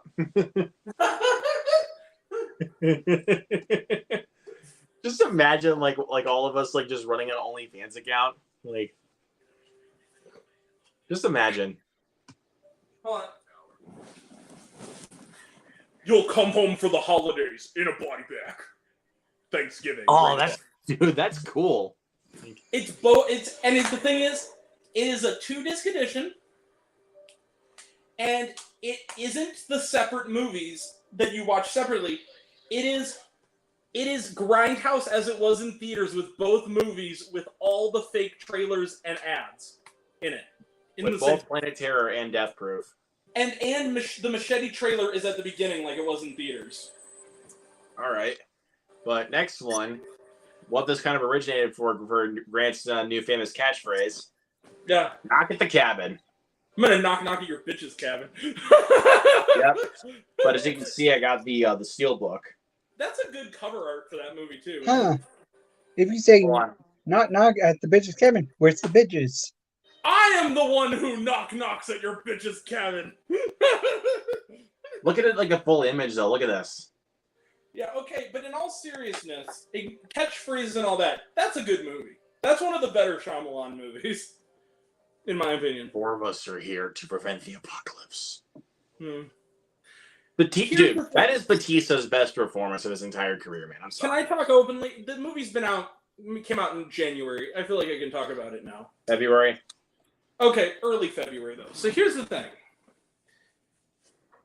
People misconstrue that movie all the time. You know me. I am very much a liberal, pro-LGBTQ person, and I really love Knock the Cabin. People see that as a movie that is a movie that they call burying the gays. Meaning that it's a movie, basically that's a term, and it's a term that's, used inappropriately with other movies too, which is to kill off LGBTQ characters to motivate the straight protagonist. I understand that that's a real thing, but here's the thing. Knock at the Cabin, what makes it different for me is that, first off, Jonathan Groff's character chooses what he chooses to save his family. Second off, I think Shyamalan, being the liberal guy he is, I think what he's trying to say about the movie, because my friend got in an argument with me, my buddy Ryan, saying, like, you like that movie? You liked watching gay people getting tortured? Like, that's not why the movie is good. The reason the movie is good is that Shyamalan is saying something really meaningful about the sacrifices that LGBTQ people have to make for bigots. And not just that. It's actually the premise is intriguing, and plus the mystery that Shyamalan has you go throughout the entire movie. Exactly. It makes you think. Well, and here's the other thing I appreciate about Knock at the Cabin that is an issue I've had with other Shyamalan movies that he fixes here. The thing I liked about Knock at the Cabin, too, is that if you're going to do that kind of stripped down, who do you believe, who do you trust kind of movie, you got to make it tight and believable. And what I appreciate about Knock at the Cabin is, for every time the cult says something that could prove their point, the guy from Pennyworth? What's that guy's name? The other guy. Ben Aldridge. Ben Aldridge, yeah. And who's great. He's the standout in that movie. Let's be real. He's phenomenal in that movie. He always has. He was great in Spoiler Alert last year. I haven't seen Spoiler Alert. I wanted to. Dude, you gotta check it out, man. It's so good. Is it on Peacock? Because I wanted to see it because it looked really good. I think it is on Peacock. Yeah. Maybe I'll have to watch it sometime this weekend since I have no other. Maybe I'll have to watch that tomorrow before Barry. But anyway, yeah, because I wanted to see it, and the only theater it played was 30 minutes away, and I couldn't get out there in time. It came and went. I love the director, Michael Showalter, and I love Jim Parsons. I mean, he's great always. Bazinga. If ifs and buts were candy and nuts, we'd all have a Merry Christmas. Anyway, I love Young Sheldon and The Big Bang Theory. I never missed an episode since they both collectively aired. I just love them. Anyway, but the thing I like about Knock the Cabin is every single time Dave Bautista and his crew have set up an argument for why the world is ending. Ben Aldridge always has a sensible response. There's an actual debate that both sides can be backed up. Like, he thought through the arguments in the movie, whereas in his other movies, he kind of half-asses it. In this one, he actually has the characters debate the way actual people would debate that kind of moral circumstance. I really appreciated that. And I also appreciated how the ending is ambiguous. The ending is kind of chilling in that it leaves you with the idea of, was his sacrifice really worth it? Was the world ending, or was this all just a momentary issue? That's really interesting. And I thought they did a good job with that. Yep, for sure. And also, is this family going to emotionally survive? Like, the implication is them sitting in the car. You don't know exactly like who they're going to sacrifice. Well, here's the thing. Some people argued that the book had a different ending and they should have gone with the book's ending. Spoiler alert, the book ends with them coming to the conclusion that their relationships matters more than their family, so they shoot their kid in the backseat of the car, and that's what ends the apocalypse. Or no, it turns out the world wasn't ending after all, and they did it for nothing in the end. That would have been a horrible ending. See, that's what I wouldn't have liked. Like, why would they just kill off a kid? Like, give us some hope. They went for a little bit more safer route, and I was like, that's good. I like this better. You know what movie I hate that does something similar that people love this movie? I hate this movie for this reason. Is fucking The Mist. I hate that movie for the very same reason, is that Frank Darabont directs it well. It's a well-made movie, but the ending of that movie, it neither gives you a satisfying answer to what's going on, nor does it give you a satisfying conclusion for the story. It just feels cruel. It's like the worst kind of Stephen King conclusion you could make. It just feels like, you know what I mean? I'm sorry, but I thought the ending was ballsy. It's ballsy, but the thing is, it would have been ballsier if it gave more context. The thing with me about The Mist was, okay, I liked the implication. It's another one that I think nerfs itself with its own ending, because I think that for a lot of it, there is that argument back and forth of, is there really monsters in the mist, or is it just a bunch of crazy people being crazy and conspired off of each other? And the ending of the movie, it just felt like a middle finger to the audience and the character. Like, Thomas Jane's character didn't deserve that after what happened throughout the movie. Right. It felt like a real kick in the nuts. It kind of... And that, you can do that kind of ending where it is cynical and dark. They didn't do it well enough for me for it to pass by. Now, one thing I will say about The Mist, you know who's great in that movie? Marcia Gay Harden. As, like, the crazy zealot religious chick. She must have studied some actual, like, really, like, racist religious people. She was really scary good in that movie. Yes. Well, she's a great actor anyway, but... Did you see, Confess Fletch last year? Nope. It's actually pretty good. I gotta say, it's actually pretty good. But she's in it. She's really good in that movie too. All right. Next up, got UMCU movies. We got Avengers: Age of Ultron. Underrated, I think. Doctor Strange. Nice. And Spider-Man: Homecoming with the slip. Nice. I have Spider-Man: Homecoming also, but it's not in front of me. There. What? Poltergeist. They're here. I did it so quietly because that's exactly how they do it. Like, oh wait, so guys, Luke, you're on Letterboxd, as everyone knows. Yeah. As am I. Okay, do you remember a few months back I reviewed the movie Run Rabbit Run, which is officially coming to Netflix in June? And I hated it. For those who didn't get my reference, have you seen Poltergeist 3? I don't remember it very well, but I have seen it. Okay, so do you know who Siskel and Ebert are? I'm guessing you do. Yeah. Have you seen their review of Poltergeist 3? No. Okay, they helped me coin one of my favorite made-up movie terms, Carol Ann syndrome, which is a horror movie that constantly feels the need for half its dialogue to be people screaming the names of the characters out loud. Carol Ann, Bruce, Patricia, Carol Ann. Run, Rabbit, Run. I will always know the little girl's name is Mia because they say the name Mia about 100 times in 90 minutes.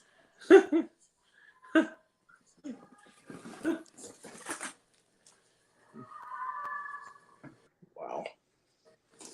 This is like, I forgot how intense this movie actually was. All right.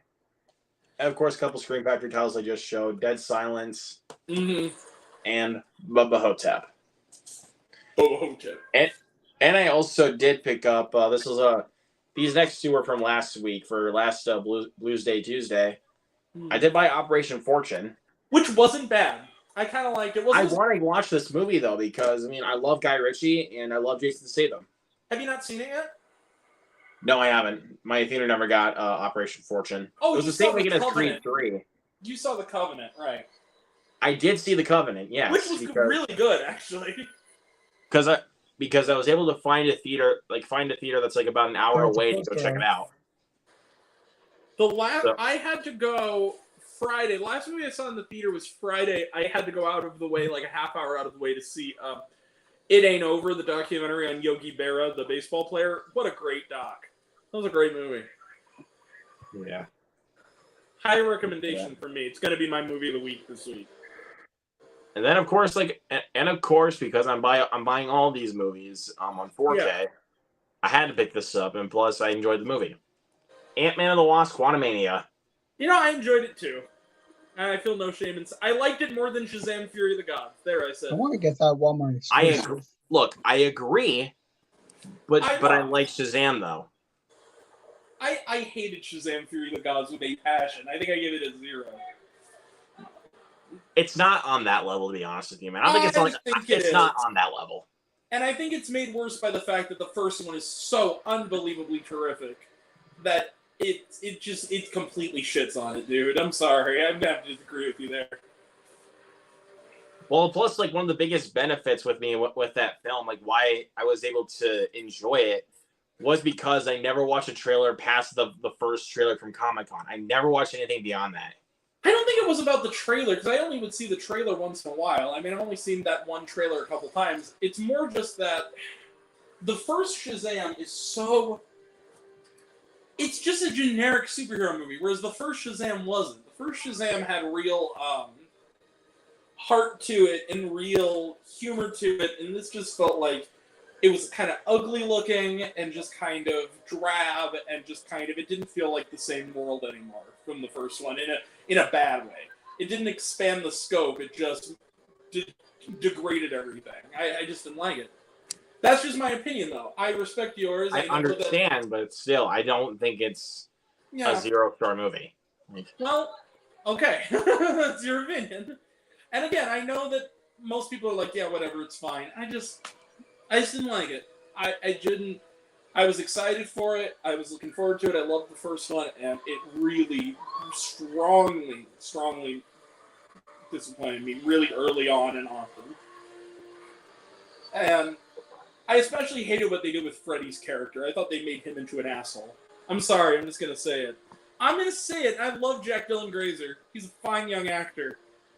And he was trying, but they wrote his character really poorly in the second one. Fair enough.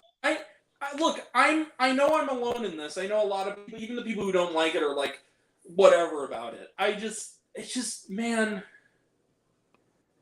Again, I know a lot of you do. I appreciate it, man. I understand. Ant-Man and the Wasp: Quantumania, the thing is that it kind of embraced... Look, I will say this. Ant-Man and the Wasp: Quantumania is the weakest of the 3 Ant-Man movies to me. But it's still good. But then again, everybody knows this. I'm a total Marvel bitch, so... everybody knows this. I'd say it's about on par with me for Ant-Man and the Wasp. I like it a little bit more than Ant-Man and the Wasp, but nothing's going to beat the first Ant-Man for me. Here's the thing. Ant-Man and the Wasp gets a little bit more than this third one for me on one basis. Louise. There wasn't any Louise in the third one, and I feel like that was a mistake because he was delightful, Michael Pena, and I felt like that was one of my major flaws. I love the slipcover though, dude. I love the slipcover. Dude, it's great. And the thing is, like, people complained about the look of the world. Like, everything other than MODOK looked really cool to me. It looked kind of like a really cool, like... The look of MODOK was not very good, but I loved him, though. I loved MODOK. But okay, can I say one... Again, statute of limitations, it came out in February. Here's the thing about that. So, I like the reveal that it's Yellow Jacket. It's Darren. Yeah, it's Corey Stoll's character. It's Darren, yeah. Okay, Darren Cross. All right. Here's the thing. Even though it was arguably the funniest line in the whole movie, this didn't work for me. Okay, so Catherine Newton, who is a babe. I'm just going to say it. She's great in this movie. I don't know. Dude, she is. She's hot. Are you kidding me? She's awesome. And she's my age. I love her, man. She's my age. I can say that. It's fine. She's 4 years younger than I am. Anyway, here's the thing. So, in the movie, she's doing good as if it can't be Abby Ryder Fortson, she was a good person after that. Because of the time jump, it would only make sense. By the way, if Abby Ryder Fortson doesn't get a Best Actress nomination, all hope is lost, as far as I'm concerned. I know it's not going to happen. We'll see what happens, because it's really early on in the year. So. Would you not agree, though, that if she got one, you would be happy? I would agree, because, like, dude, she's like... She's going to be a movie star. It's the best performance I've seen by an actress all year long. Oh, my... Well, she and Tiana Taylor in 1001, I think, are, like, the top two. Well, I haven't seen 1001, so I don't know that yet. Dude, by the way, it's on Peacock. You should watch it. It's really I know it is, and I have it on the list, so I'm going to be watching it soon. But it's just, I'm glad. I just don't think I don't think any performance by a leading actress this year will top Abby Ryder Fortson for me. I think you know what makes her performance so impressive though too. Well, okay, let me finish the Ant-Man thing and then we'll get to that because the Ant-Man and the Wasp. Okay, so the scene is this: she becomes, giant. Well, not giant. I guess giant woman, giant wasp, right? And is wailing on MODOK, Darren Cross, and she's growing and shrinking and growing and shrinking to outwit him, as Ant-Man do. And she beats him down. He's lying there, wounded, cut up. His robot parts are all crooked. And then she goes, man. She says something like, man, just dude, you're being a dick or something. And that's the moment he sees the light. I know what to do now. And he goes, I just don't know how to be better. And she goes, it's never too late to not be a dick. And that's a good line. But here's the thing. The fact that he goes from wanting to murder her and her dad to her saying, stop being such a dick, and then him going, maybe you're right. That was rushed. That was really dumb. It was a weird dialogue, but I still dug it, though. I know, but it's just, that's a quibble. I'm like, that would never actually, even in a Marvel movie, that wouldn't happen. I'm sorry. But it was fun. True. But the line was funny. I was redeemed by that line that Catherine Newton says. It was very funny. That, it's never too, where the music swells, you're wrong. It's never too late to stop being a dick. That's a good friggin' line. that made up for it. It's great. The way that it's done, though, is funny. Yeah, and then Bill Murray, not enough Bill Murray either. That was one of my problems with the film, is that they wasted his character. Dude, and he got maybe the best joke in the movie, which is we did a lot of things together or something. Wink, wink. And then they pan out, and then Michelle Pfeiffer's yeah, and then she goes I was trapped in here. I wasn't dead. Something like that. And I was like, that's funny. Yeah, but still. Yeah, and Bill Murray, look, Bill Murray can walk on screen and make a look, and he'll be the best thing in the movie. He's Bill Murray. The only thing that makes Garfield anything more than unwatchable is him. The few funny Garfield was a guilty pleasure for me. Dude, the reason why is because of his line readings, though. If you took Bill Murray out of that movie, it wouldn't be as funny. Because the parts where he's doing, the remote... Odie is a wart you want to get removed until you realize that... Hold on a second. Hold on. Wait. What's going on? There was a zombie in there. Jump scare! Oh my god! Here's my biggest problem. How did he get in the plane? I don't know how he got in there. Really That's think true, about it. Actually, now, How did he yeah. get in the plane? That's true. Well, I want to just watch this scene really quick because this is actually my favorite scene in World War Z. Is the airplane scene. The air traffic controller was smoking a joint. Didn't Hold on notice one sec. Yeah. Look up. Scream getting louder. Thank you, Netflix captions. Yeah, it's pretty rad. I remember this part too. Don't they all come like barreling out through the door or something? Just wait. Here it comes. Okay, good idea. Because that worked out so well for an Evil Dead Rise. True. Open up now. Oh. Well, one bag fell. Mommy's with the maggots now. Mommy's with the maggots now. That I don't care what anyone says. Evil Dead Rise was the shit. That was awesome. Open up now. Open up. Open up. Saw it twice in theaters, man. It's awesome. The turn of that. Dude, the peephole scene in that movie, holy shit, that was awesome. Oh god, dude. Dead by dawn! Dead by dawn! Dead by dawn! That's genuinely horrifying. Dude, okay. Once this scene is over, I have to tell you something that happened to me recently. Hold on. Wait, he's got a grenade.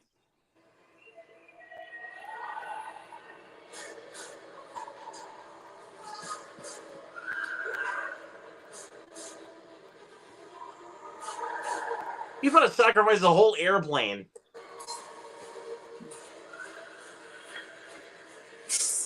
Whoa!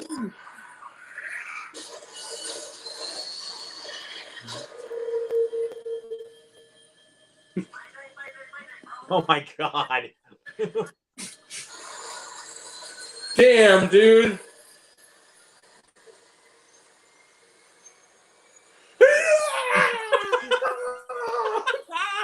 Tom Cruise scream.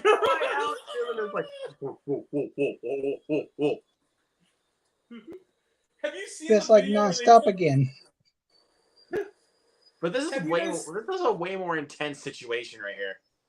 Have you seen do you see the trailer for The Mummy where they took the background noise out and it's just Tom Cruise going Yeah, but like they're literally just like on the roof of the airplane. No. Guys, can I show you how demented I am?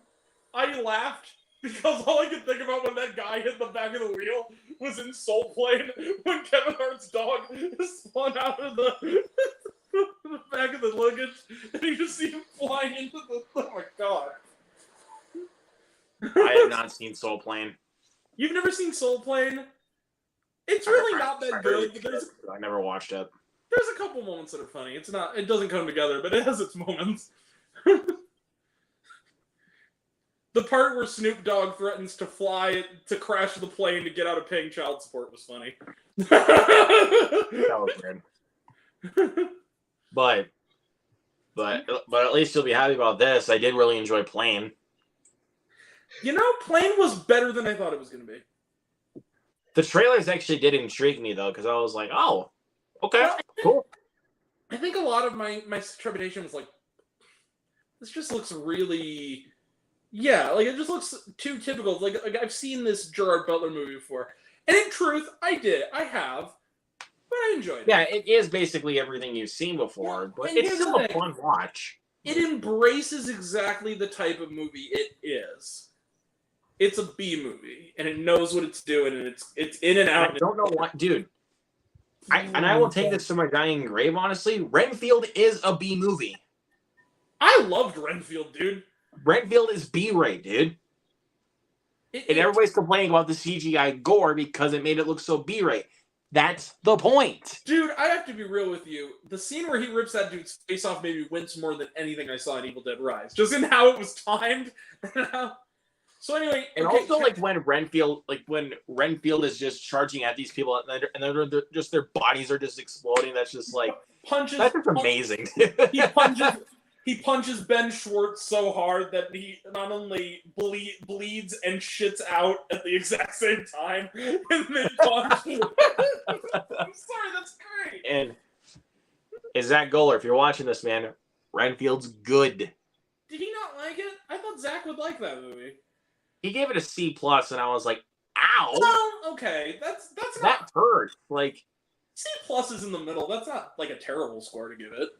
I gave it. But he didn't. But for one, he thought the gore was basically B-rate because it was mostly CGI, and I was like, "Isn't that kind of the point, though?" Yeah. And also, he thought Ben Schwartz was annoying. I love Ben Schwartz in Renfield. Well, okay, but here's the thing: Ben Schwartz was annoying, but he was annoying in that very specific, very funny Ben Schwartz way, like John Raffina, like that the worst, like that kind of style. Like, look, yes, I understand people saying he's annoying, but you at least got to be laughing at the stuff he says. Well, did I tell you what I said to my buddy Ben in the theater when that happened? Or it's like when you guys were watching Renfield. Yeah, we were watching Renfield. He turned to me and goes, "Sonic, no!" And I said, "James Marsden fucked him up." Speaking of, highlight of the night, ladies and gentlemen. Speaking of, Luke, did you watch Jury Duty yet? No, but I saw on Instagram that James Marsden was on a podcast talking about Jury Duty. It's awesome. He plays himself, and he's like a douchebag, and the whole thing is James Marsden is delighted by the fact that the dude saw Sex Drive, and they talk about how great he was in it. It's hilarious. You gotta see this. I love it. Perfect. Okay, now I have to get in contact with James Marsden so we can talk about Sex Drive. Dude, have you ever seen Dateline? He's probably a guy. Have you watched Dateline? She's probably a guy. Some fat old dude who wants to ram me in the tailpipe. But you'd love that, wouldn't you? Because you're a homo. The big Mexican won't go down. Take the shot. Holy shit. And then what's another good one? He's great. Ian, I'm gonna ask you a question. I want a straight answer. You queer? You queer? God damn it! I knew it. Hey girl, where do you live? Like, hey, where do you live? Like, you wear thong underpants? I love this part where he's like, "Hey Ian, when you get done, try not to come home any gayer than you are now." And then isn't it, if I remember at the end, isn't it like he's gay all along and that's why he's been bullying him the whole movie? It's because he's like, "I have a confession to make. Yeah. I'm gay." That's why I was disappointed in you, Luke, because like the day after you saw that movie, I got on your stream and I said, I'm sorry I'm late, I had to take a girl to grandma's, and you didn't get the joke. At first I didn't get it though because I had such a long day by that time. Yeah. So you got to give me a pass for that. Yeah, it's true. Yeah, So, Sex Drive is a funny movie. Hold on a sec. Yeah. I own it now. Also, every scene with Seth Green in it is gold in that movie. Oh, because I'm Amish, so I would not know anything about 1969 TGO Judge. For a big $5 Ram Air. Well, good luck with your future ride, spaceman. Oh yeah, and also Clark Duke was hilarious. Have you seen Hot Tub Time Machine? And by that I mean the first one. Of course, I love Hot Tub Time Machine. What color is Michael Jackson? Black. Shit. You don't think it's a little weird? There's a bunch of guys just piling up in a big bathtub together. It's called male bonding. Okay, haven't you even seen Wild Hogs? Oh, I love Hot Tub. It's like, what is it? It looks like I guess it's some kind of Hot Tub Time Machine. Hot Tub Time Machine. You spin me right around, baby. Sebastian Stan as an 80s ski movie bad guy. It's just perfect. I love it. That's funny. Guess who's here? Break into a school or steal a cop car. You got any riddles? Like, who's the geek? He's your son. Mom? That was just Dude, that movie had such a good cast. John Cusack, Rob Corddry, Craig Robinson, Clark Duke, and Chevy Chase. Can I make a controversial statement? What? I don't think Hot Tub Time Machine 2 is that bad. It's not as good as the first one. I can honestly kind of agree with you. It has its moments. Like, the thing with Fringe, when he's talking about Fringe and he's like, you're just fucking nerd. No one likes you. Nerd. You're a fucking nerd. And no one likes you. And no one likes you. That was funny. But the weirdest then, thing is about that film, like, is when they is most of the time when they. The funniest thing is like when they're just going back in time at random times. I had sex with Marilyn Monroe. That's what I would do. I discovered cocaine. I discovered cocaine. No, the best part in that in the whole movie is at the very end when he's standing there. He just gets his head blown off, and it's like, I'm sorry, that Lou is too irresponsible to be left alive. And he goes, what are you doing, Patriot Lou? He goes, we need to make America happen, bro. And he turns to Craig around. Well, you're not going to be super welcome there, but we should totally go. You're not going to be super welcome there. We need to go to... And then in the unrated cut, I remember it was John Cusack who blows his head off at the end. Blows I'm the father of the fucking internet. I'm trying to remember now. And also the weirdest thing is, like, when Lou gets shot, he literally just gets shot in the dick. I know. And I was like, why would you shoot him there? Well, that, and then also, Craig Robinson's character goes back in time and steals all these pop star songs, so Lisa Loeb is like, I think, like working at a coffee house or something. Oh my god. That was actually pretty funny, you're not gonna lie, the second one. There is funny moments. It's not as bad as people made it out to be. Some people call it, say it's like one of the worst comedy sequels of all time. You know what's funny? So Clark Duke, kind of, for a while, you remember, like, there were certain comedy actors who would come along in, like, the early 2010s and late 2000s where they were kind of pimped out to be like, this is Jack Black, kind of, like Dan Fogler, and then it's like Clark Duke is Jonah Hill, kind of. Jesse Eisenberg is Michael Cera, kind of. Okay, here's the thing that's funny about that. I think some of their movies are actually not bad. Like, Dan Fogler, I kind of love Balls of Fury. Like, I know that it's a stupid... I've never seen Balls of Fury. Really? Because, okay, the one thing I can give it is that it's not a great comedy, but there are a couple of moments... It does have a single scene that... It's not only funny, when I think about it, I laugh. And it's okay, so in Balls of Fury, it's not a spoiler. You know who Diedrich Bader is? No, not really. You ever see Office Space? Yes. He's the dude, he's Lawrence, the guy who lives next door to Peter. The one who wants him to see the chick on Channel 9. Oh, wow. The construction where, you know who I'm talking about though, right? Yeah, I know. Okay, so you know him, because he's in a lot of stuff. You've seen him before. Okay, so he plays this guy who's like one of the friends of like the ping pong dude, and there's a part they're battling Christopher Walken. At the end of the movie, he goes, dude, get the car, we gotta get out of here, because the thing is going down. He goes, all right, man, I need to go get my panda. And then he runs off screen, and then he immediately runs back and goes, panda's dead, let's go. Okay. That's really funny. Panda's dead, let's go. You know what other movie has a scene like that? And this movie is bad. I'm going to make this clear. This is a bad movie. This is the only funny scene in it. Bucky Larson, Born to be a Star. There is one joke in that whole movie that is actually funny. There is one. And what's that? Have you seen Bucky Larson? It fucking sucks balls. It does suck balls. It is a 0-star. Nick Swart. Like, I'll be honest. Nick Swartzen's funny. He can be. His stand-up, his sketch show was funny. And 30 Minutes or Less, he was funny.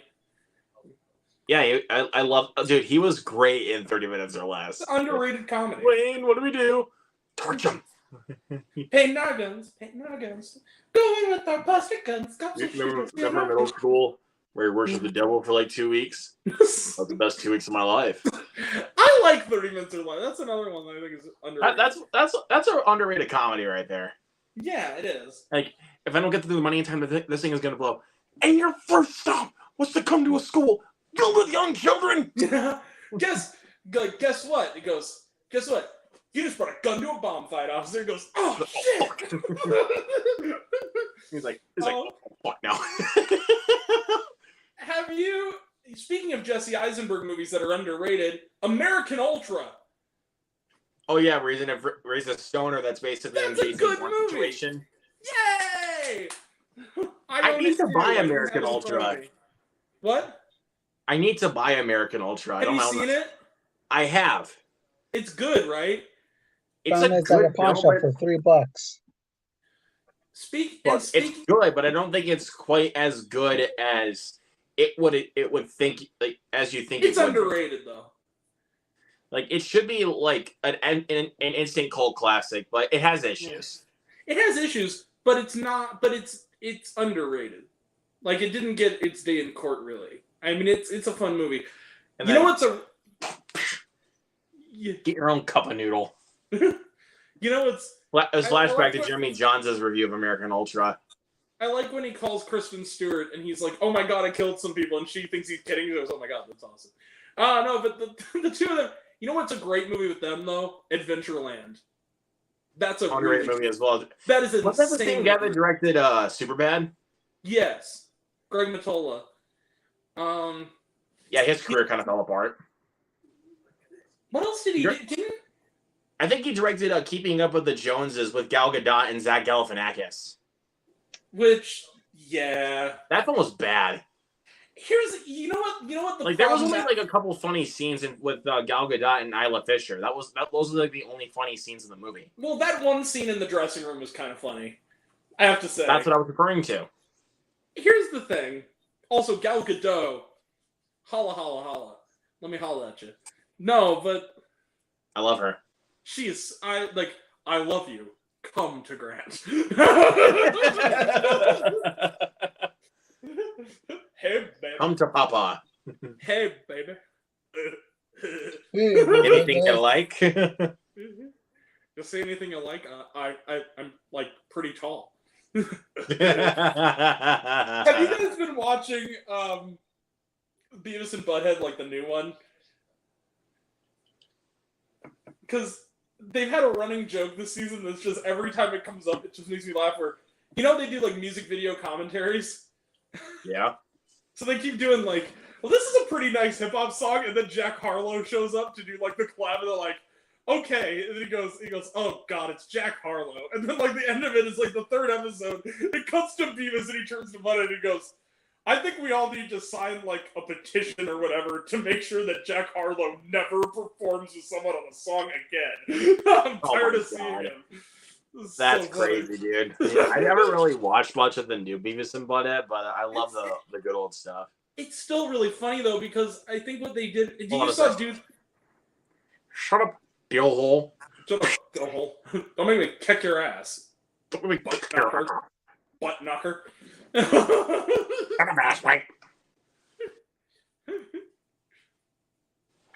Good evening. I'm Butthead. Fire! Dumbass. This is fantastic, Mr. Boombastic. Ow. Oh. I am Cornholio. I need TP for my bunghole. Are you threatening me? I need TP for my bunghole. But I was actually going to say, speaking of underrated movies. The almighty bunghole. Are you threatening me? I was going to say, speaking of underrated movies, these are a couple of underrated 90s horror movies, in my opinion. The two Dentist movies. I have not seen them or heard of them. They're pretty much B-rate movies. But there's actually one pretty gnarly scene in the first film, like where Corbin Burnson just loses his shit and then just like gets this one chick's like tooth with a drill. Oh, Corbin Burnson's in it? I like Corbin Burnson. Yeah, he plays as the dentist in that movie. In both of them. Have you seen Feast? Because the cover looks a lot like Feast. I like Feast. I've heard of that one. Didn't that get turned into a trilogy? Yeah, the second and third one aren't as good, though. Yeah, but this is obviously a Vestron video slipcover. I remember Feast, I think, was one of the movies that won Project Greenlight. Okay. Yeah. It was the best. I'll tell you this. The first Dentist is definitely better, but the second one's actually still pretty gnarly. You know what I hope you pull out of there that's a really underrated 90s horror movie? And I bet you would agree, especially after seeing Hypnotic recently. The Faculty is really freaking the Robert Rodriguez movie. It's on my shelf. Awesome! I don't have it next to me right now, but it's on my shelf. You know what else is a really good Kevin Williamson 90s horror movie that no one talks about? Teaching Mrs. Tingle. Never seen it. With Helen Mirren and Katie Holmes, where Helen Mirren is like the teacher from hell and she's the student trying to kill her. I've heard about that one, but I've never seen it. It's actually not bad. And what's funny is that you can tell it's based on a teacher Kevin Williamson actually had, because one of the teachers on Dawson's Creek's name was Mrs. Tingle, and she was the worst. She was like awful to all the kids. Here's another underrated movie for you. Yeah. Queen of the Damned. Agreed. Very underrated movie. I feel like the reason that people didn't like it is it's not as good as Interview with the Vampire, but it's still not bad. It's not trying to be Interview with the Vampire. Well, it's a sequel, so I mean, it is kind of following that, But again, though, it's not trying. It wasn't like trying to live up to how good Interview with the Vampire was. Agreed. But so it's I don't understand people's complaints with that. And plus, I didn't even know it was a sequel to Interview with the Vampire. Well, it's a standalone sequel. It's not a direct. It's a pseudo sequel, basically. It's from the same people who made the first one. It's from the same. It's also an Anne Rice book in that universe. Like it's the same. It's in the same universe. So it's from Anne Rice, the one that did the Vampire Chronicles, right? Yeah, it's like a spiritual. It's a spin-off, basically. So it's a pseudo sequel, basically. Basically, but it's it ties into Interview with the Vampire. But yeah, I like this movie a lot, man. This movie's actually really good. Yeah, it's not bad. It's pretty good. If I can, I'm still looking through the ones that I have next to me, and I would say that are underrated because I've already listed a few that I had in my stack already, which were Count of Monte Cristo, Freaks of Nature, and Copycat. I would also I would say Dead Silence. I would also throw the Jerry Bruckheimer, Keira Knightley, King Arthur in there. I don't remember that movie very well. I think I've seen it, but I don't remember it very well. Especially the director's cut. You know what I saw on cable the other night? That's really underrated. What's that? I saw it in the theaters with my dad actually when I was like 10. Hidalgo. That's not bad. Of Viggo Mortensen, right? Yeah, not a bad movie at all. I've heard of that one. Yes, I've never seen it, but I have heard of that one. I know Viggo Mortensen's in it. It was like a western that Disney put out with Viggo Mortensen. Here's an underrated one right here. Belly. Agreed. I watched this with Movies and Trains. If he's watching in the chat, this is a good movie. Yeah, it is. I have a channel to recommend to you, buddy. Have you seen Prim's Hood Cinema before? Where he like breaks down all the different things. Like he recently did My Friend Martin, like the animated Martin Luther King, and he did the Fresh Prince of Bel-Air episode where like Carlton gets hooked on pills or whatever. This guy, okay, so it's this guy, and his name is Prim, Moses Prim, and he does like this. It's like the Nostalgia Critic, but it's all like John Singleton movies. It's like soul playing like Mike, and he does like meme stuff in it, and it's great. Like he did the Nutty Professor, and there's a part where it's the part where he goes, "I'm thin," like he does that moment, and he goes, "Go in the house." Here they come. No. Oh, I just saw Peter Capaldi in there. Where's Peter Capaldi? You just missed it. It's one of those things. You blink and you miss it. Also, he's not really in the movie. He's just a cameo. But I did find him though. He's zombie number 274.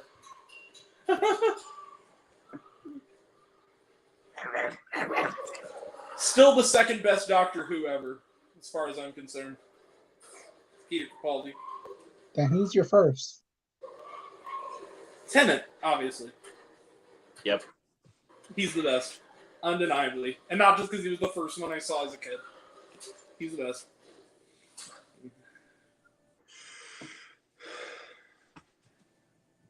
You know what show I'm looking forward to that's coming back this year?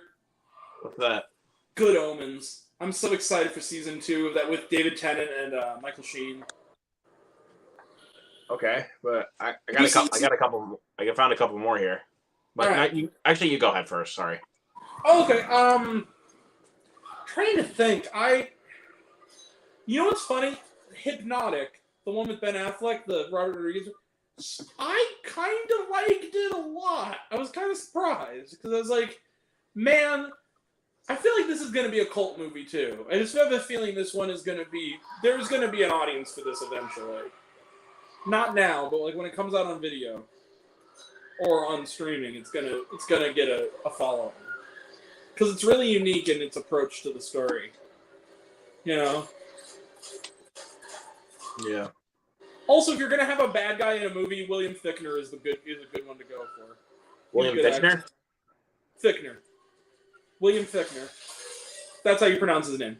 It's Fichtner. It literally looks like Fichtner. I know it does. By the way, speaking of underrated movies... Oh, there he is. He was that guy in the left. Yeah, that was Peter Capaldi. Yeah. Right there he is. Yep. Kind of a waste of him, though, if we're being honest. I loved him as the Thinker, though, in the Suicide Squad. Agreed. He was awesome as a Thinker, but again, I'll show you a couple more underrated movies I found here. Well, actually, can I throw one out there? Go ahead. Underrated 2010s movie, The Lone Ranger. I said it. It's okay. Oh, come on. That movie's good. Look, man, the film is okay. I don't think it's great. It's okay. Can you give me this? It's better than critics said it was. Yes. But that doesn't mean I love the movie, though. The film is just okay. Also, the last 20 minutes, that is awesome. That train fight. Come on. Yes, I agree. That is a great... Also, speaking of underrated 90s movies directed by Gore Verbinski, I watched it again a couple months ago. Mouse Hunt, dude. Yeah, it's just a mouse. What? It's just a mouse. I love Nathan Lane, dude. Dude, Nathan Lane... Okay, you know what I love about Mouse Hunt? From the beginning... You know what Mouse Hunt is? It's Fool's Paradise if it was done right. That's exactly what Mouse Hunt is. Because, Mouse Hunt, okay, the opening scene where at the father's funeral where they let go of the casket and he backflips into a manhole. Come on, that's hilarious. That is so funny. Wait, get him out of there! I'm sorry, Dad! Oh, well. That movie, how is that not a cult classic by now? Mouse Hunt. I don't think we'll be seeing any more of that. Mouse! The cat running into the room with the mouse traps on its feet. Come on. Hilarious. Funny movie.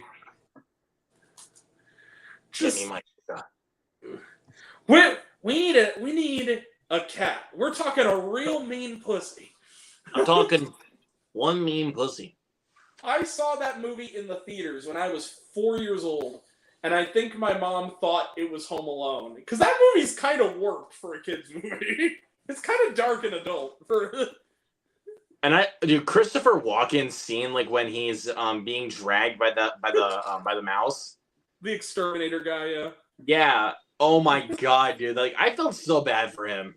Christopher Walken makes movies better. It is actually a scientific fact that if you put Christopher Walken in the worst movie, I know it because it's true. 9 Lives is a terrible movie, with or without Christopher Walken, but it's more watchable. Are you gonna be stuck inside that cat for the rest of your life?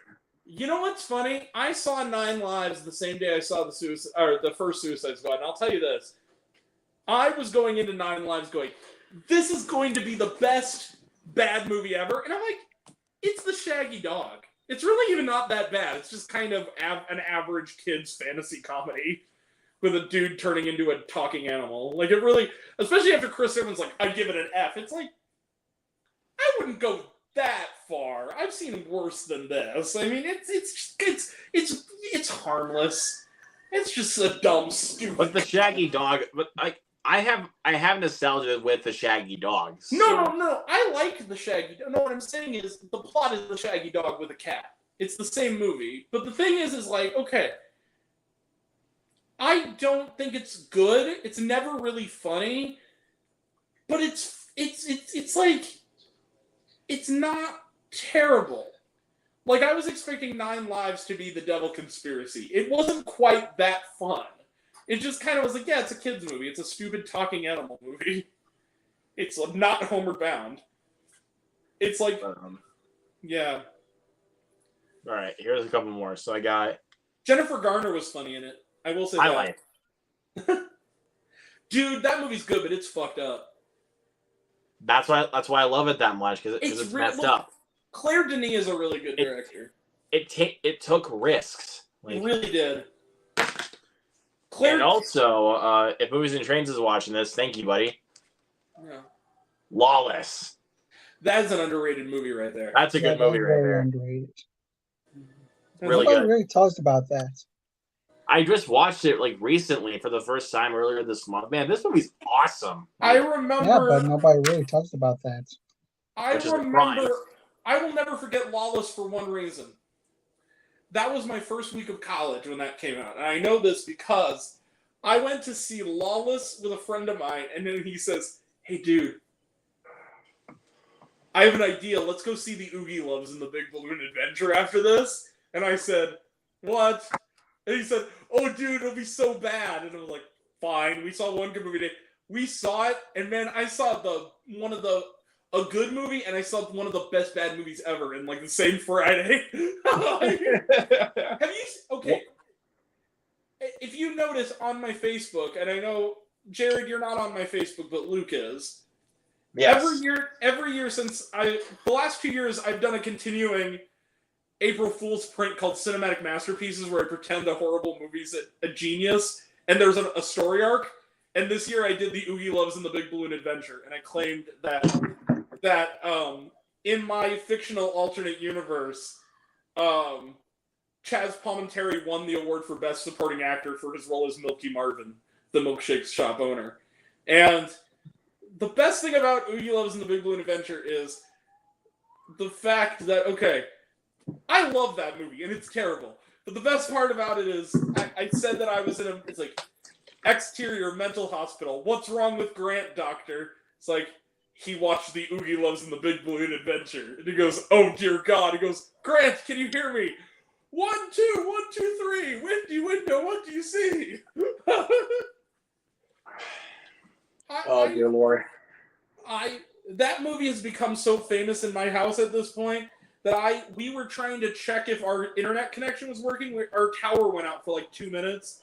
And I texted them, like, "See if this text comes to you." And my mom was over and she read it out, and she said 1, 2, 1, 2, 3, windy window, what do you see? What did I text her? I texted her, I texted her, testing, wham bam pow, Gooby Love, can you hear me now? And she read it out and started laughing.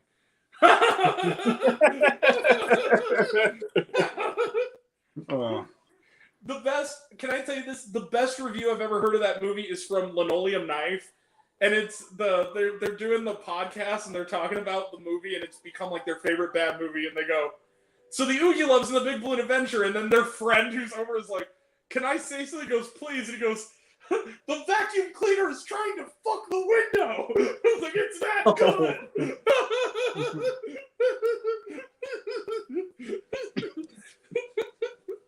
Yeah, but the Lawless was good. I was gonna say though, not sure if I'm gonna do it or not, but I think I might be doing it. Maybe a double feature next weekend. Depending if my theater actually gets all 3 movies, but we'll see. What are the 2 movies? The Little Mermaid and The Machine. I am seeing I'm seeing that as part of a double feature too. Thursday, I'm seeing Little Mermaid and You Hurt My Feelings with Julia Louis-Dreyfus. And then Friday, I'm seeing Kandahar and About My Father. I think that Saturday, I'm seeing The Machine because I'm seeing it with Ben. He's going to review it. But that's the only reason I'm waiting to see it, because I want to see. I'm looking forward to The Machine. I love Bert Kaiser. I'm I think I'm going to be walking into that one blind. I don't know the plot synopsis. Did not watch a trailer. All I know is that it's from the same director as Keanu, and it has Mark Hamill in it, and it's an action comedy with Russians. He's his dad. Now, can I give you a little bit of a recommendation though? Before you see the movie, you don't have to watch a trailer, but before you see the movie, go online and look up the stand-up, a bit that he does called The Machine, because this is a sequel to the stand-up. This is a sequel. So that actually helps to know what the story is before going into it, like what the setup is. Huh. Yeah. Well, I might see About My Father, but I really don't know if I will or not. Like, I'm only seeing it for the channel.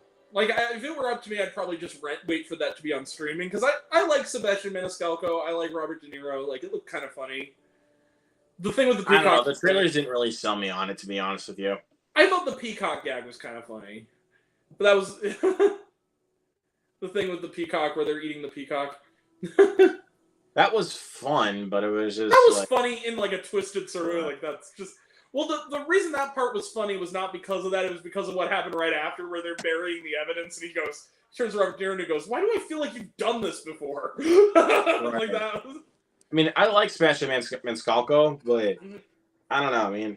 The only thing I honestly remember him from as of now is Mario Brothers. He was in that. He's in one of my favorite movies of the year, and it's not Mario.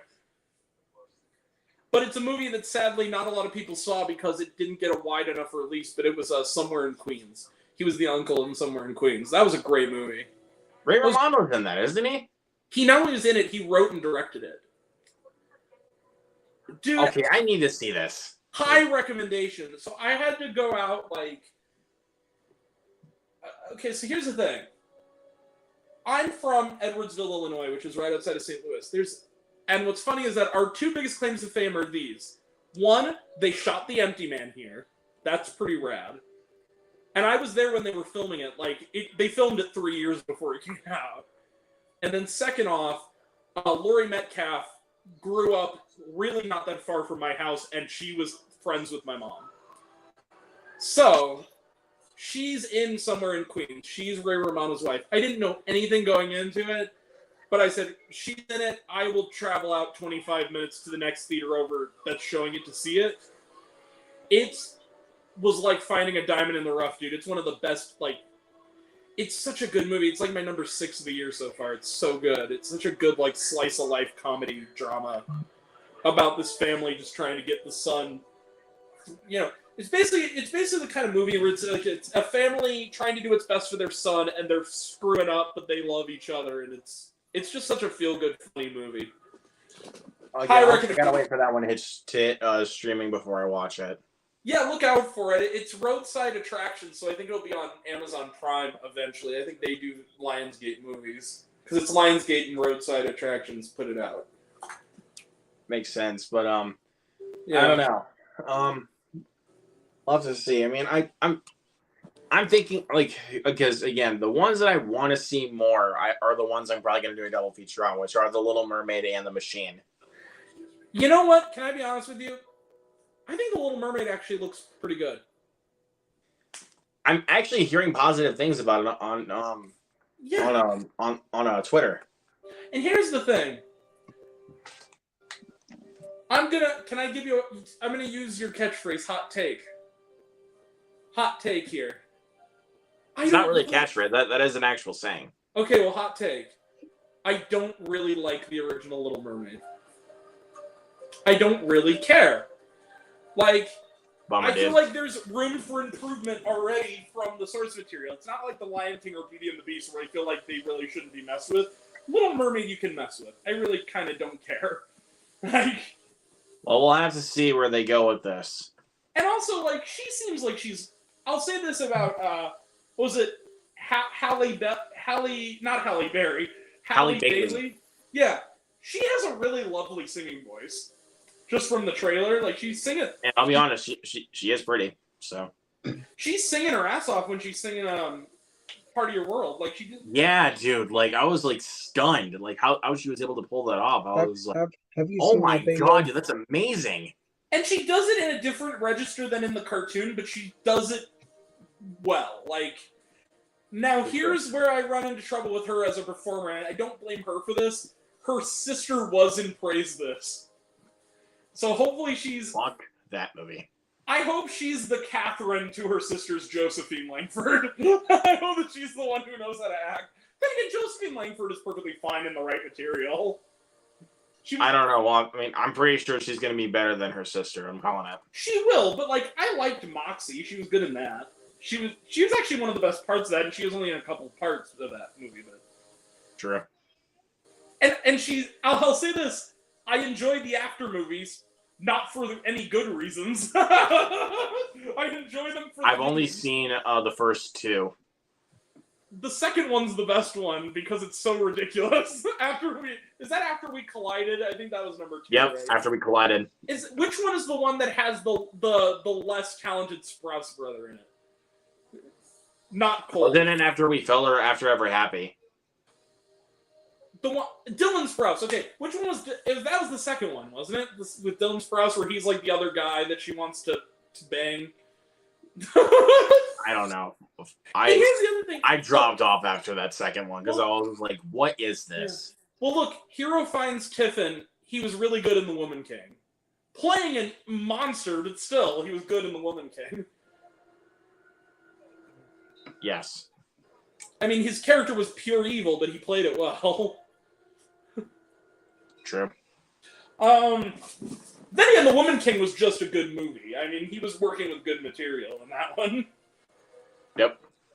But here's the thing. The best part of the second, I think it was the second one, is because I don't know what it is.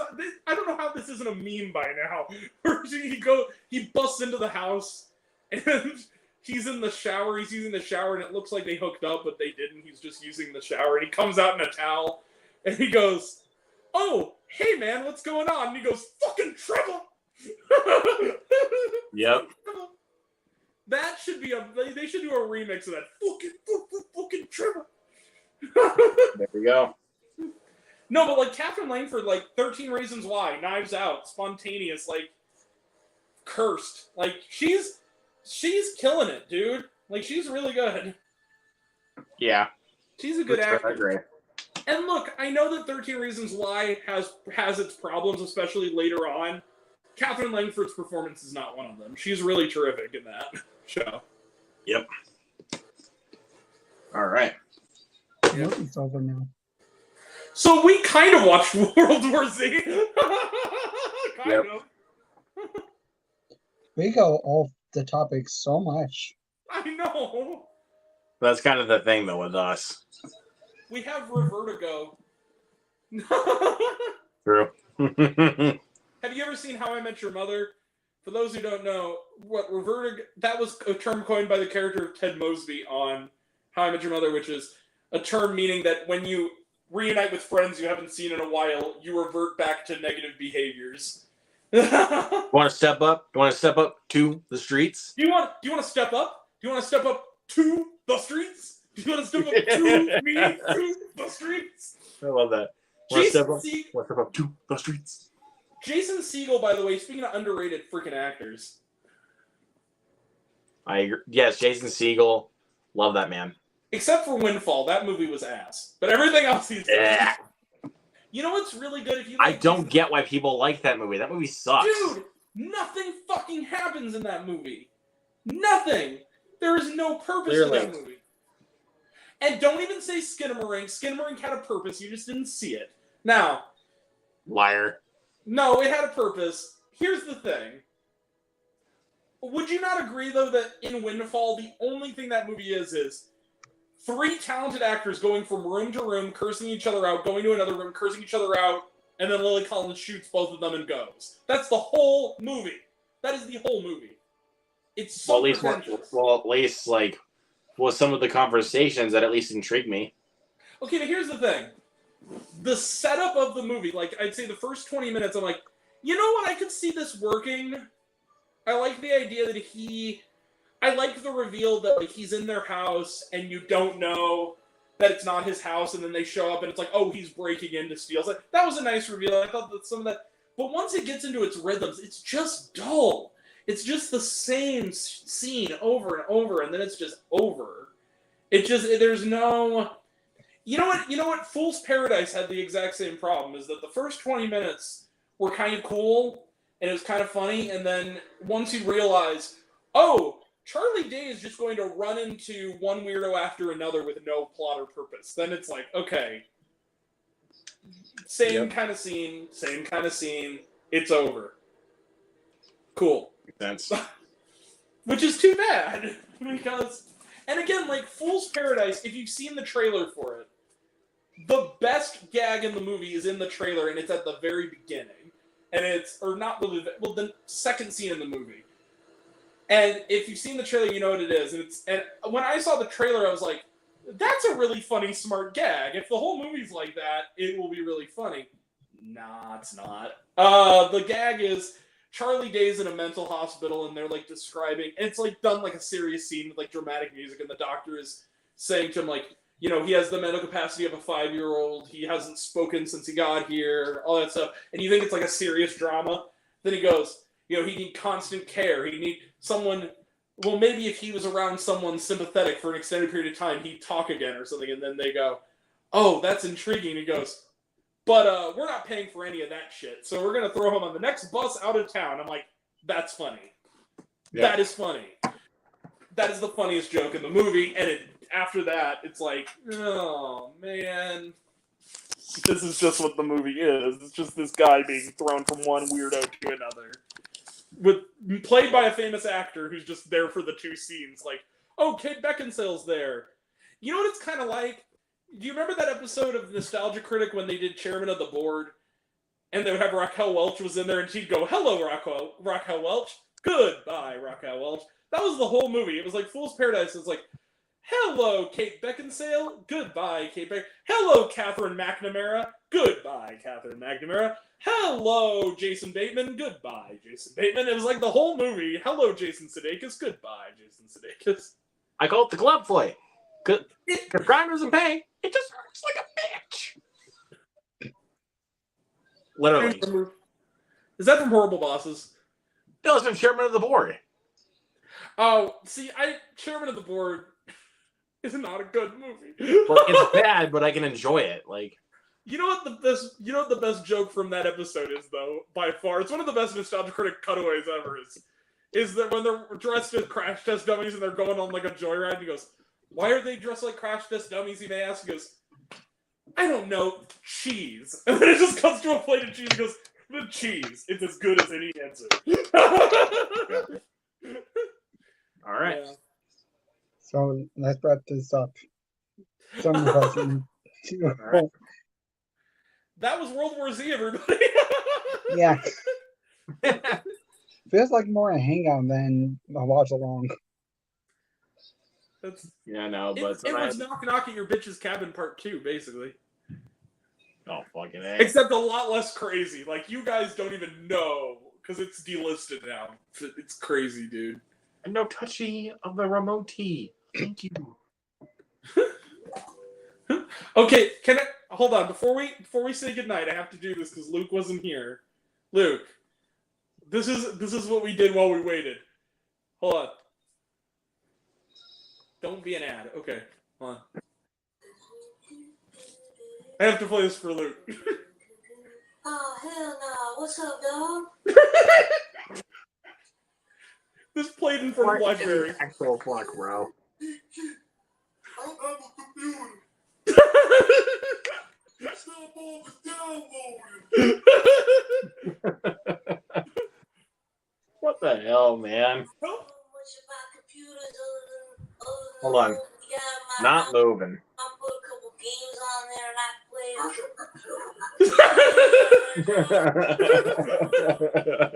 Pork chop sandwiches. Oh shit! Get the fuck out of here, man! What are you doing? Not moving. I think it died. It died on top of me. What? Cocaine Bear. Oh yeah. No, let's see. If you would have said it's a girl, how do you know? He goes, because her vagina is on my ear. The bear is a girl. Oh, how do you know that? Because its vagina is on my ear. Hey, Luke. Oh, fucking bear did cocaine. A bear did cocaine, Dad. Fuck this. And wait, where is it? I have it. Oh, there it is. There was a bear. He was fucked. Hey, that's inappropriate. I got it. I got it on Blu-ray, baby. Awesome. Hey, that's inappropriate. Oh yeah. Oh man. Yeah, dude, you fuck. Oh man, you fuck. Hey man, you okay there? What do you think? Funny. All right, now let's just wrap this bitch up. Yeah. Let's wrap. Go ahead. Where we can find you, Grant? Find me? Oh, well, first off, you can find my face because it's clearly not on camera. You can find me on all the things: Twitter, Instagram. I have a Facebook page for my channel. On YouTube, I'm Raised on Popcorn with Grant. Come check me out. Serialized music board, Letterboxd, and my Instagram, like I said, is now live. But I will say this: if you're a bigot or a bot, you're getting blocked. But if you're cool, you can stay. Yeah. So, yeah, I'm on all the things. Raised on Popcorn with Grant. Yeah. Nope. All right, you guys can find me on Instagram at LukePonto23. It's the little Mario icon. So, as you guys know, I'm a big Mario fan. Also, find me on Serialized, Letterboxd, and Twitter at Luke Ponto, and I am also on Facebook. So, and also, of course, subscribe to my channel. My little name is right there. I got my review for Fast X will be up probably tomorrow, and just need to get it done recorded, and a potential ranking also of the franchise, all 11 Fast and Furious films, and got a couple more reviews coming down the line. I am going to review White Men Can't Jump, and yeah, and also the new Children of the Corn remake. Even though it's been out for a couple of months, I don't fucking care. I want to get my vents out about it. I'm gonna skip that one. Well, you're doing yourself a favor. Yeah. Actually, like I said, I watched the first 10 minutes and I just was like, yeah, fuck this shit. All right. I wanted to, before we go, I want to point out one. Technically, there's 12 Fast and the Furious movies. Better Luck Tomorrow is a Fast and the Furious movie. Technically, retroactively, it's Han's origin story. Even though it's directed by Justin Lin, that's not part of the franchise. No, it is, because Justin Lin and Vin Diesel both separately said, as far as we're concerned, that is Han's backstory. It's canon. So it is actually part of the series. I still don't count it, though, because it's basically its own movie. Okay. The other thing I was going to say is, Alex, if you're watching this, you cheeky sumbitch, follow me back on Twitter already, damn it. Complete right back to you. Follow me on everything else. What are you doing there, boy? Follow me on Twitter so I can just spam you with comments about how wrong you were about Infinity Pool. Yeah. For me, next week, possibility, might do Ghost in Shell, maybe. The movie? Yeah. Which version? The anime version. Is it streaming anywhere? Apple TV, I believe. At the moment. If I am home that night, I might be up for it. I don't know. I don't know. I know I should own it. I don't. That's what I need. Well, I'm actually glad I have it now, so that we don't actually have technical issues like we did at the beginning of the stream. Oh, it's on YouTube for free. So it has ads. That won't work then. No, it won't. That's all. The only place that they're having on Freevee and all. It's like those are all with ads, though. Then next Saturday, I'll be doing Spider-Man Into the Spider-Verse. Sweet. I'll hopefully make it for that. I own that movie, so I could probably make it for that. I just gotta dig it out. I don't have to dig it out where? Dig it out of deep into my Blu-ray shelves. In the crawl space where in the crawl space where I keep the bodies. No, I'm just kidding. Oh, Jesus Christ. What the hell, dude? What the hell, man? I'm kidding. I'm kidding. You can't I find know. I Instagram, know you're kidding, but still. Twitch, No, the reason I say dig it out is because I have so many Blu-rays that honestly I don't know which shelf it's on, so I'm gonna have to like look for it. Yeah. But I would like to come to that if I'm able. By the way, Luke, next time I see you, you better watch at least the first episode of Jury Duty. I'll try to, but it's not going to be a problem. They're half an hour long each, and there's like 8 of them. I think you can do it. Where is it on, though? Amazon. Okay, then. Yeah, please watch it. It's really good. You'll love it. If you said Apple TV Plus, I can't do it then. It's not Apple TV Plus. It's on Amazon. It's free, the Amazon. Look, I know, but I'm just saying, if it was on Apple TV Plus, I can't watch it then. Yeah, I don't have Apple TV Plus. One thing you need to know, though, it does have ad breaks in it because it's Amazon, but it's freebie. Oh. But it's really good. I highly recommend it. It's worth it. All right. You can hit subscribe or not, thumbs up or thumbs down, whatever. Yeah. Hit. Please leave a little big like or a little like, depending on your thumb size. Yeah, and also I think that was lame even for you. Pugga Pillar does that, bro. If you guys don't watch Pugga Pillar, he does that. Please leave a big like or a little like, depending on your thumb size. That's what he says. Saying it again doesn't make it any less lame, Luke. Fuck you both, then. Not rocking your hate you guys. Good night, everybody. So Fuck you, man. Thanks for everybody who came here and check in and check out whatever. And if you haven't subscribed to Jared or Luke, do it. They're awesome. Do it. Wait. Just do it. Wait, hold on. Just do it. No. Do it. Do it now. Also, this for those who are coming from my channel, Jared, he makes our thumbnails, and they're awesome. Thanks for your hard work. Also makes my watch-along thumbnails, so. You're very welcome. Thanks. You're the best, brother. You're the best, brother. Thank you so much. I do it for free. I know you do. I'm broke, so that's a blessing. Well, and also I don't have any like payment apps like Cash App or Venmo or anything like that. I don't do that shit. Okay, before we go, last word. Give me this. The Venmo joke in White Men Can't Jump was funny. But you look like a Cash App kind of guy. That was funny. Come on. That was a good gag. Nope. Oh, I did not find the film funny at all. You went in with negative expectations. No, I went in with really. You made up your mind before you pressed play. Admit it. Look, man, I knew I was in trouble though because it was from the same director as House Party, which I absolutely hated. Which I didn't. I'm kidding you, buddy. And also, I will say this: if you think that this is a replacement for the original, it's also on Hulu. Go watch White Men Can't Jump, the original, before you watch the remake. If you want to watch the remake, watch the original first.